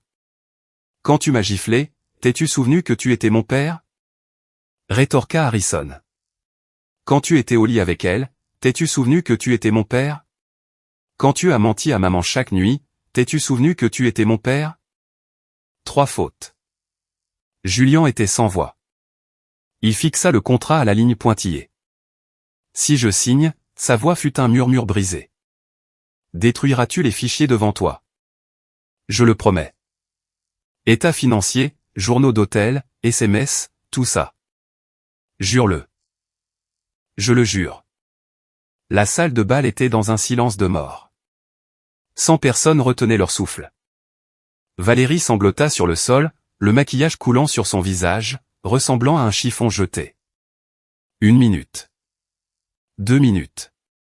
3 minutes. Julien leva finalement les yeux. Ses yeux contenaient pur venin, regret et le soulagement désespéré d'un animal piégé qui mâche sa propre patte. Il tendit la main. Je lui tendis un stylo par cœur. Sa main trembla lorsque la plume toucha le papier, mais il signa. Julien Sterling. Il jeta le stylo et me repoussa les papiers. Heureuse, cracha-t-il. Très, dis-je. Voici les preuves. Harrison sortit une clé USB de sa poche et la jeta sur la table. Tout est dessus. Vérifie toi-même. Julien saisit la clé USB, la serrant si fort que ses phalanges devinrent blanches. Il me regarda, son visage tordu d'agonie. Éléanore Vance, ricana-t-il. Le plus grand regret de ma vie fut de t'épouser. Non. Je secouai la tête lentement. Le plus grand regret de ta vie sera de m'avoir trahi. Je glissai le contrat dans mon sac, pris la main d'Harrison et me retournai. Allons-y. Nous marchâmes vers les grandes portes en chêne. Derrière nous, Julien éclata d'un rire maniaque. Éléanore, tu penses que tu as gagné ? Tu n'es qu'une femme au foyer déchu portant un tas de bagages. Foutez le camp. Je ne me retournai pas. Harrison ne se retourna pas. Nous sortîmes de la salle de bal. À travers le hall et dans la nuit fraîche de Chicago, le vent me frappa le visage, froid mordant. « Maman » demanda doucement Harrison. « Tu pleures ?»« Non » dis-je. « Alors pourquoi trembles-tu ?»« C'est juste le froid » murmurai-je. Il s'arrêta de marcher. Il lâcha ma main, ôta son petit blazer bleu marine, se dressa sur la pointe des pieds et le drapeta sur mes épaules. Maman, je prendrai soin de toi à partir de maintenant, promit-il. Je m'agenouillai sur le trottoir et le serrai dans une étreinte écrasante. Je sais, pleurai-je doucement dans son épaule. Maman t'attendra pour grandir. Le lendemain, Julien déménagea. Il emballa 2 valises de vêtements et sa copie de l'accord de divorce. Anthony Montgomery déposa les papiers immédiatement. Grâce à l'énorme levier, Julien renonça à la période d'attente. L'acte de propriété de la maison fut transféré. La restructuration des capitaux propres fut déposée. L'argent arriva sur mes comptes. Cela se passa si facilement que cela ressemblait à une hallucination. Pourquoi a-t-il cédé si complètement, demanda Chloé autour d'un café. Je pensais qu'il traînerait ça devant les tribunaux pendant des années. Parce qu'il est terrifié par la prison fédérale, répondis-je. Le grand livre qu'Harrison avait été un billet aller simple pour une cellule de béton. Il a choisi d'acheter sa liberté, risquant tout pour faire tomber le roi de son trône. Chloé secoua la tête avec admiration. Harrison est un génie terrifiant. 9 ans, rassemblant des preuves de comptabilité médico-légale pour faire chanter son propre père. Il va diriger le monde un jour. Je souris faiblement, mais l'anxiété me nouait l'estomac. Harrison était trop intelligent. Froidement, astucieusement intelligent. Cela me terrifiait. Maman. Harrison sortit de sa chambre tenant une enveloppe cartonnée, du courrier de tante Clara. Je l'ouvris. À l'intérieur se trouvait un chèque de banque et une lettre manuscrite. Éléanore, je suis tellement désolé. Au fil des ans, j'ai maquillé les comptes pour Julien sous une pression intense. Ce chèque de 500 000 $ est mon épargne accumulée. Considérez-le comme ma pénitence. L'écriture était erratique, écrite dans une panique aveugle. Où est tante Clara, demandai-je. Elle a quitté son emploi hier après-midi, dit Harrison d'une voix douce. S'est enfuie en Floride. A dit qu'elle ne reviendrait jamais. Pourquoi? Est-elle afraide que papa ne riposte? Papa sait qu'elle a fuité le grand livre interne. Avec son tempérament, il ne la laisserait pas s'en tirer indemne. Ma poitrine se serra. Et toi, demandai-je. As-tu peur? Non. Il secoua la tête. J'ai un plan d'urgence. Quel plan d'urgence? Maman, tu me fais confiance? Il me regarda, ses yeux un bleu impossiblement profond et clair. Je te fais confiance. Alors ne demande pas, dit-il doucement. Il y a des choses que tu ferais mieux de ne pas savoir. Un enfant de 9 ans disant à sa mère qu'elle ferait mieux de ne pas savoir. Je ne savais pas si je devais me sentir fier ou profondément affligé. D'accord, hochai-je la tête. Maman ne demandera pas. Il sourit, s'approchant pour me serrer par la taille. Je te protégerai toujours, maman. Pour toujours. Une semaine plus tard, l'entreprise de Julien a officiellement déposé le bilan sous le chapitre 11. Non pas à cause du divorce, mais à cause d'un audit massif de l'IRS et d'un scandale simultané. Un lanceur d'alerte anonyme avait divulgué un dossier explosif en ligne. Ce n'était ni moi ni Harrison, c'était Valérie Chess. Elle a posté une énorme déclaration sur Instagram et LinkedIn, détaillant comment Julien l'avait manipulé, utilisé ses sociétés écrans pour blanchir de l'argent, et l'avait forcée à avorter quand elle est tombée enceinte. La publication incluait des captures d'écran haute résolution, des reçus de virements bancaires, et une ventilation de l'évasion fiscale encore plus approfondie que la nôtre. Une implosion de chacal. Chloé m'a envoyé l'article. Il est absolument fini. Je parcourus la déclaration. Valérie se peignait comme une victime naïve, endoctrinée par un narcissique sociopathe. Les sections de commentaires étaient des bains de sang. Les gens ont détruit Julien, mais ils ont aussi déchiré Valérie. Tu as couché avec un homme marié et l'as aidé à voler. Pleure-moi une rivière. La briseuse de foyer obtient ce qu'elle mérite. La poubelle s'est jetée elle-même. Je verrouillai mon téléphone et appelai Anthony. Monsieur Montgomery, la faillite de Julien. Cela affectera-t-il les 60% de capitaux propres que je l'ai forcé à céder? Oui, répondit calmement Anthony. Les passifs de l'entreprise dépassent maintenant ses actifs. Ces capitaux propres sont en fait du papier toilette. Cependant, Madame Vance, vous ne devriez pas vous inquiéter. La maison et les liquidités sont solidement à votre nom. Les capitaux propres n'étaient toujours qu'un bonus. Ça brûle. Ça brûle. Va-t-il essayer de s'en prendre à moi? C'est hautement probable, dit Anthony. Mais soyez assurés, j'ai des mesures en place. Faites profil bas. Ne sortez pas seul avec Harrison pour les prochains jours. Attendez mon appel. Compris. Je raccrochai. L'angoisse dans mon estomac se tordait plus fort. Julien n'était pas un homme à accepter la défaite. Il avait perdu son empire, sa réputation et sa richesse. Il chercherait du sang, et les cibles seraient moi et Harrison. Maman. Harrison sortit de sa chambre tenant son iPad. Regarde. Il me le tendit. Une alerte de nouvelles locales de Chicago a clignoté sur l'écran. Dernière nouvelle. Homme, 35 ans, retrouvé mort dans un motel de banlieue. Suicide apparent. Ancien PDG d'une firme d'architecture locale. La photo était floue, mais je connaissais le costume. Je connaissais la montre. C'était Julien. Il était mort. L'iPad glissa de mes doigts, tombant sur le sol et fissurant l'écran, tout comme le téléphone d'Harrison au gala. Maman. Harrison ramassa la tablette, me regardant. Qu'est-ce qui ne va pas? Il est mort. Tout mon corps trembla. Je sais. Harrison hocha la tête. Les nouvelles disent suicide. Pourquoi? Halté-je. Probablement parce qu'il risquait 20 ans de prison fédérale et n'avait pas un sou. Dit Harrison cliniquement. Ou peut-être qu'il ne pouvait simplement pas faire face à l'humiliation. Je regardais Harrison, son visage vide, parfaitement composé. Je me suis soudainement souvenu de ces mots au gala. Papa, fais ton choix. L'argent ou ta liberté? Julien a choisi l'argent pour sauver sa liberté. Puis il a perdu l'argent. Et puis il a perdu la vie. Harrison. Je saisis ses épaules, tombant à genoux. Regarde-moi. Dis-moi. As-tu eu quelque chose à voir avec ça? Non.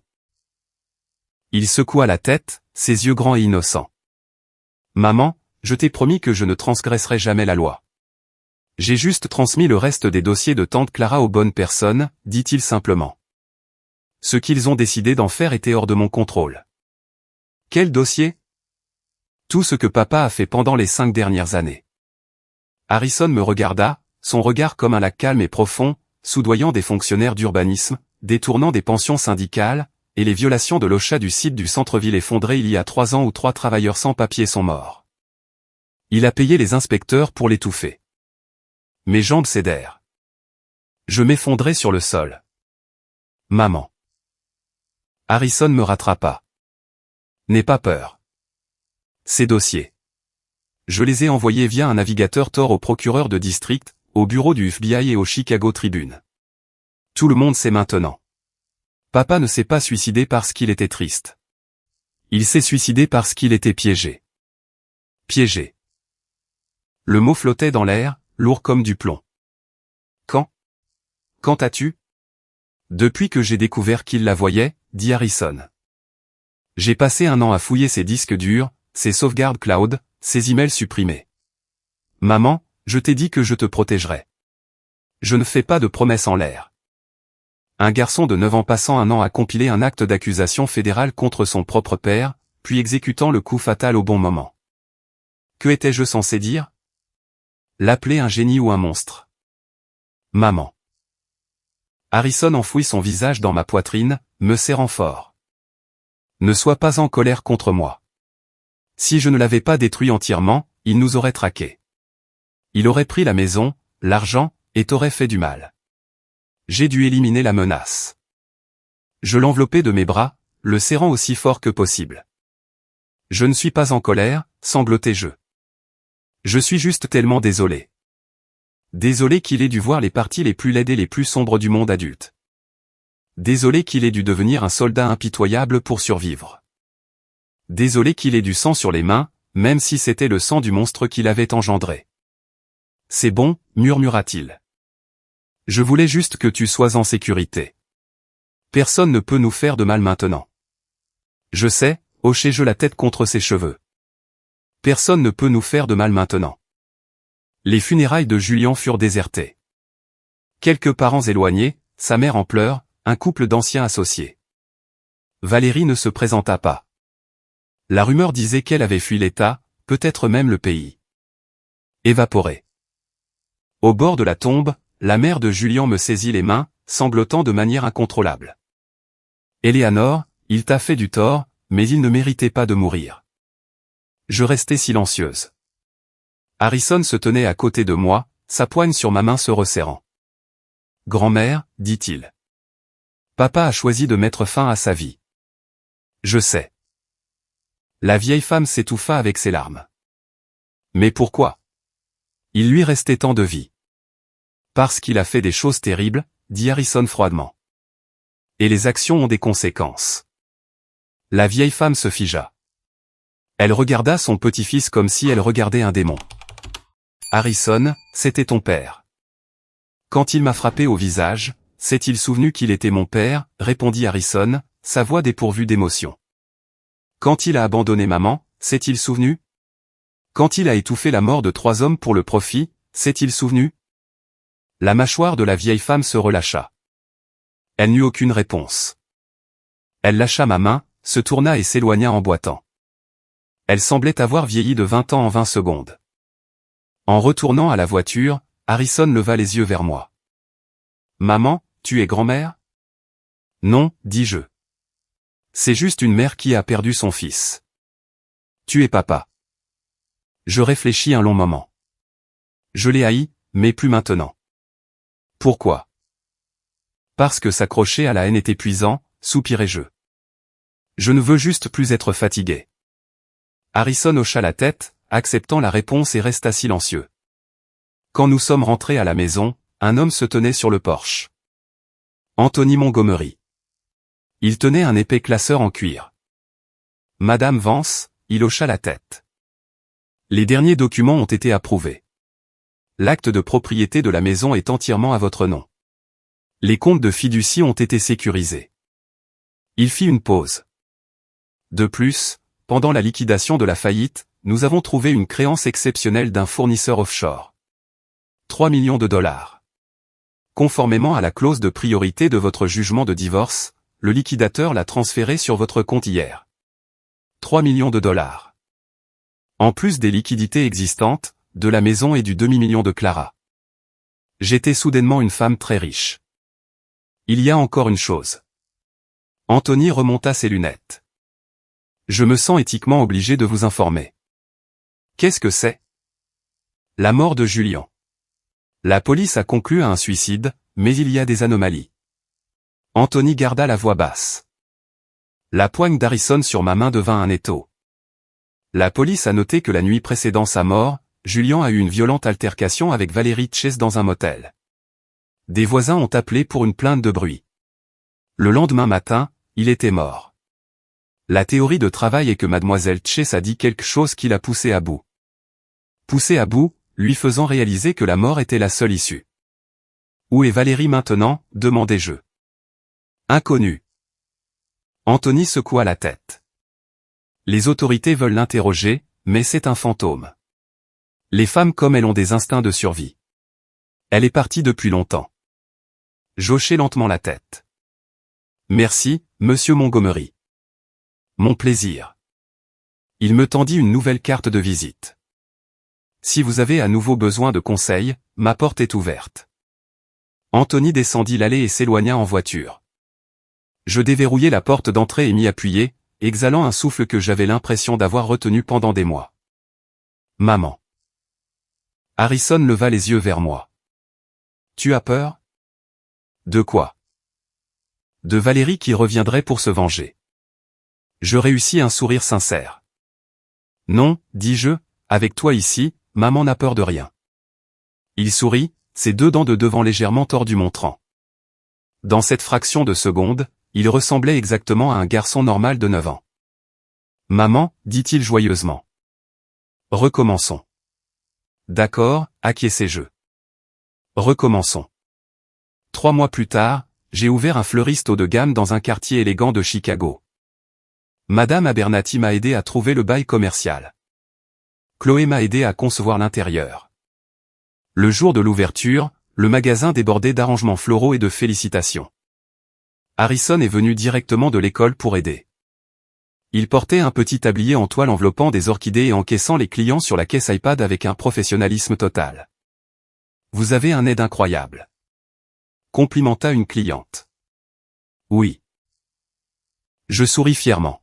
« Je suis incroyablement chanceuse. » Cette nuit-là, après avoir fermé, Harrison et moi nous sommes assis au comptoir pour compter les reçus.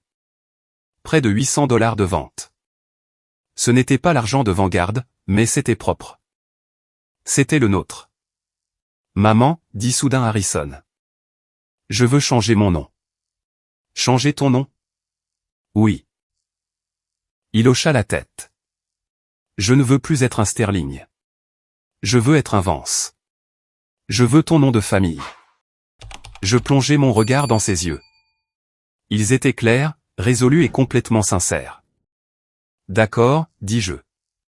J'appellerai le tribunal demain. Merci, maman, rayonna Théil, sortant un carnet de son sac à dos. J'ai fait ça pour toi. Je pris le carnet. À l'intérieur se trouvait le plan directeur d'Harrison. Plan sur 5 ans. Maman ouvre 3 autres magasins de fleurs. Je suis accepté à Andover. Plan sur 10 ans. La marque Vance Floriste devient nationale. J'entre dans une Ivy League. Plan sur 20 ans. Maman prend sa retraite et voyage le monde. Je reprends l'entreprise, me marie, et des enfants. Sur la dernière page, écrit en lettres grasses, je vais faire de maman la femme la plus heureuse du monde. Ma gorge se serra. Les larmes finirent par couler. Maman, pourquoi pleures-tu? Harrison paniqua. Ai-je écrit quelque chose de mal? Non. Je le tirai sur mes genoux, le serrant férocement dans mes bras. C'est parfait. Je suis juste si heureuse. Si incroyablement heureuse. J'avais l'impression que chaque once de souffrance en valait la peine parce que cela m'avait acheté cet avenir. Cela m'avait acheté ce fil. Je te protégerai toujours, maman, murmura-t-il contre mon cou. Je sais, pleurai-je. Je sais. Dehors, les lampadaires s'allumèrent. La ville était animée, bruyante et vivante. Je n'avais plus peur. J'avais mon fils. J'avais mon entreprise. Et nous avions un avenir. Tout guérissait jusqu'à cette nuit où mon téléphone portable sonna. Un numéro inconnu. Allô, Eleanor. Une voix de femme. Rauque, brisée, épuisée. Qui est-ce? C'est Valérie. Mon cœur se serra. Où es-tu? Je me tiens en face de votre fleuriste, toussa T.L. Pouvons-nous parler? Je marchai vers la fenêtre avant. Debout sous la lueur ambrée d'un lampadaire se tenait une femme enveloppée dans un trench coat surdimensionné, portant un bonnet et un masque médical. Elle avait l'air squelettique. Viens à la porte arrière, dis-je. Je déverrouillai la porte de l'allée. Elle se glissa à l'intérieur, retirant le masque. Son visage était émacié, des cernes meurtrissant ses yeux, ses lèvres gercées et saignant. Elle semblait avoir vieilli de 15 ans. « Qu'est-ce que tu veux ?» demandai-je, gardant mes distances. « Julian est mort, murmura-t-elle. Je sais. Il m'a appelé juste avant de mourir. Elle me regarda avec des yeux creux. Il a dit que le plus grand regret de sa vie fut de te rencontrer. Je laissai échapper un rire rauque. Il m'a dit que le plus grand regret de ma vie fut de m'épouser. Non. Valérie secoua la tête. Il m'a dit qu'il regrettait de t'avoir rencontré parce que te rencontrer lui avait appris ce qu'était l'amour véritable. Il voulait être un homme bon pour toi, mais il s'est détruit à la place, devenant exactement le monstre que tu méprisais. Je restai silencieuse. Eleanor, elle s'appuya contre le mur de briques. Tu as gagné. Tu l'as écrasé. Tu m'as écrasé. Es-tu heureuse maintenant? Oui, dis-je, infiniment plus heureuse que lorsque j'étais piégée avec lui. Elle rit, un son humide et crépitant. Tu veux savoir un secret? Il ne m'a jamais aimé. Il m'a dit qu'il ne m'utilisait que pour les connexions de ma firme, pour blanchir de l'argent, pour remporter des offres. Il m'a promis qu'il te divorcerait et m'épouserait une fois qu'il aurait fait ses millions. Mais j'ai découvert plus tard. Il a dit à ses partenaires qu'une fois l'accord Vanguard conclu, il allait me larguer et jouer au père de famille avec toi. Un sociopathe classique jouant sur les deux tableaux. Alors tu l'as brûlé, dis-je. Oui. Elle essuya une larme de sa joue creuse. J'ai fuité les dossiers de l'IRS. Je voulais qu'il brûle, mais je n'aurais jamais pensé qu'il se suiciderait. Elle refoula un sanglot. La nuit de sa mort, il est venu à mon motel. Nous nous sommes criés dessus. Il m'a reproché d'avoir perdu l'entreprise. Je lui ai reproché de m'avoir forcé à avorter mon bébé. Il a dit que le bébé était impassif pour son plan directeur. Je l'ai cru. Elle rit amèrement. J'ai cru tout ce qu'il a dit. Jusqu'à ce que je voie cette photo de lui toutes ses dents. J'ai réalisé que je n'étais qu'un pion. Je ne ressentais rien pour elle. La pitié était un luxe que je ne possédais pas. Je ne suis pas venu ici pour demander pardon, Éléanore, dit Valérie, essuyant son visage. Je sais que tu me hais. Je suis juste venu te prévenir. Me prévenir de quoi? La mort de Julien n'était pas un suicide. La température dans la pièce chuta. Qu'est-ce que tu racontes? Avant qu'il ne vienne à mon motel, il a rencontré quelqu'un. Les yeux de Valérie se fixèrent sur les miens. Un homme, une quarantaine d'années, portant des lunettes à monture dorée, un costume élégant. Julien l'appelait Anthony. Mon cœur s'arrêta de battre. Comment sais-tu ça? Je suivais Julien, murmura-t-elle. Il est allé à un restaurant en périphérie de la ville. L'avocat l'attendait dans une cabine. Ils ont parlé pendant 20 minutes. Je ne pouvais pas entendre ce qui a été dit, mais à la fin, Anthony a fait glisser une enveloppe cartonnée sur la table. Julien l'a ouverte, a regardé à l'intérieur, et a eu l'air d'avoir vu le diable lui-même. Il a quitté le restaurant, est venu à mon motel, et le lendemain matin, il était pendu au plafond. Qui avait-il dans l'enveloppe? Ma voix trembla. Je ne sais pas. Valérie secoua la tête. Photo, chantage, quelque chose de si horrifique qui a convaincu un narcissique comme Julien que la mort était une meilleure option que d'affronter demain. Je m'enfonçai les ongles dans les paumes jusqu'à ce qu'elles saignent. Pourquoi me dis-tu ça? Parce que les flics pensent que je l'ai poussé à se suicider, dit-elle, remettant son masque. Mais je sais que ce n'était pas moi. C'était cet avocat, Anthony Montgomery. Elle ouvrit la porte de l'allée. Je quitte le pays ce soir. Je ne reviendrai jamais. Mais Éléanore, fais attention. Cet avocat est un monstre. Elle entra dans l'allée sombre et disparut dans l'ombre comme un fantôme. Je me tenais dans l'arrière-boutique du fleuriste, mon sang se transformant en eau glacée. Anthony Montgomery, le sauveur qui a gagné mon affaire. L'élégant et impitoyable avocat. Qu'a-t-il fait? Qu'a-t-il donné à Julien? Pourquoi Julien s'est-il suicidé immédiatement après, maman? Je sursautai. Harrison se tenait en haut des escaliers du sous-sol, se frottant les yeux. Il portait son pyjama.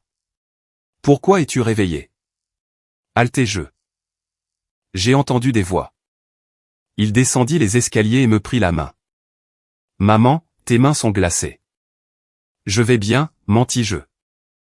Juste fatigué. C'était Valérie, demanda-t-il calmement. Oui. Qu'est-ce qu'elle voulait? Rien d'important. Harrison leva les yeux vers moi. Tu es terrifié. Non, je ne le suis pas. Tu le es. Il resserra sa prise sur ma main. Maman, n'aie pas peur. Je suis là. Je suis là. Il l'avait dit tant de fois. Cela m'apportait la paix. Maintenant, regardant son visage chérubin, cela m'apportait une terreur profonde et suffocante. Parce que l'ennemi n'était plus Valérie ou Julien. L'ennemi pourrait être la personne la plus proche de nous. Harrison, demandai-je, ma voix se brisant. Anthony Montgomery. Tu le connais? Eh bien, Harrison inclina la tête. C'est ton avocat, maman. Il a gagné notre affaire. Pourquoi? Juste pour demander. Maman. La voix d'Harrison était étrangement douce. Tu penses que Monsieur Montgomery a eu quelque chose à voir avec la mort de papa? J'arrêtai de respirer. Comment as-tu? J'ai deviné. Il haussa les épaules. Si Valérie a risqué de venir ici, elle avait une pièce du puzzle. La police dit suicide. Tu n'y crois pas? Moi non plus. Pourquoi pas? Parce que papa est un lâche, dit Harrison. Ses yeux dépourvus de toute innocence enfantine. Il s'aimait trop pour mourir. Quelqu'un l'a forcé. Quelqu'un l'a forcé. Utilisant son pire cauchemar comme levier. Tu penses qu'Anthony a fait quelque chose? Peut-être. Dit Harrison. Mais maman, quoi qu'il ait fait, ça nous a aidés. Papa est parti. Nous sommes en sécurité. Personne ne peut prendre notre argent ou nos vies. N'est-ce pas exactement ce que nous voulions? Mais si c'était un meurtre, Anthony Montgomery n'a assassiné personne, m'interrompit Harrison d'une voix douce. Papa s'est pendu. Le médecin légiste l'a statué. La police l'a classé. Il me regarda, son regard un abîme sans fin et terrifiant. Maman, murmura-t-il. Certaines choses sont mieux laissées inconnues. Les déterrer ne fait que ruiner la paix pour laquelle nous nous sommes tant battus. C'était encore ça. Mieux vaut ne pas savoir. Je regardais mon fils, ce garçon brillant, sociopathe, intensément dévoué. Je réalisais avec une finalité écrasante que je n'avais absolument aucune idée de qui il était. Harrison. Je m'agenouillai à sa hauteur. Dis-moi la vérité. As-tu engagé Anthony Montgomery? Harrison me regarda pendant 3 longues secondes. Puis il hocha la tête. Oui, j'ai recherché chaque avocat de litige à enjeux élevés dans l'Illinois, dit-il d'un ton neutre. J'ai choisi celui avec le taux de destruction le plus élevé. Je lui ai envoyé un email crypté avec les états financiers de papa. Il a répondu en 10 minutes et a pris l'affaire. Quel était son prix, demandai-je, tremblante. Qu'a-t-il exigé en retour? Rien. Harrison secoua la tête. Il ne l'a pas fait gratuitement. Harrison secoua la tête. Je lui ai montré les dossiers de tante Clara. En Illinois, si un conjoint contrôle toute la richesse, le tribunal les force à payer les frais juridiques de l'autre conjoint. Anthony savait qu'avec ces preuves, il pourrait facturer à papa des centaines de milliers de dollars et papa n'aurait d'autre choix que de payer chaque centime. Il a dit qu'un riche dirigeant a volé sa femme il y a 10 ans et les tribunaux ne lui ont rien laissé. Il a dit qu'il a considéré notre affaire comme un service public gratuit. Un requin d'entreprise de premier ordre prenant une affaire de divorce de plusieurs millions de dollars gratuitement par la bonté de son cœur. Maman, Harrison posa ses petites mains sur mes joues. Arrête d'y penser. La guerre est finie. Papa est mort. Valérie est partie. Nous avons gagné. À partir de maintenant, nous vivons juste heureux. D'accord. Je plongeai mon regard dans ses yeux. Je ne connaissais pas la réponse. Je ne savais pas ce qu'Anthony avait mis dans cette enveloppe. Je ne savais pas quelle part de la destruction de Julian était le grand dessein de mon fils. Je ne savais pas si j'élevais un survivant ou un tueur en série en formation. Mais je savais une chose. Si je tirais le fil, mon fils tomberait. Je le serrais fort. D'accord, chuchotai-je dans la pièce sombre. Nous vivons heureux. Harrison sourit contre mon épaule. Retournons dormir, maman. Nous devons ouvrir le magasin demain. Oui, dors. Nous montâmes. Harrison se glissa dans son lit et s'endormit presque instantanément, sa respiration régulière et calme. Je m'allongeai à côté de lui, fixant le plafond, mon esprit résonnant des derniers mots de Valérie. Fais attention. Cet avocat est un monstre. Si l'avocat était un monstre, qu'est-ce que cela faisait du garçon de 9 ans qui l'avait engagé, l'avait orchestré et l'avait déployé comme une arme?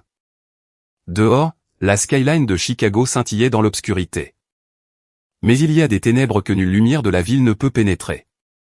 Le cœur humain, les secrets que nous enterrons pour survivre, le sang sur lequel nous marchons pour atteindre la ligne d'arrivée. Je fermai les yeux. Demain est un nouveau jour, me dis-je. Quant à la vérité, qu'elle pourrisse dans la tombe aux côtés de Julian Sterling parce que mon fils avait raison.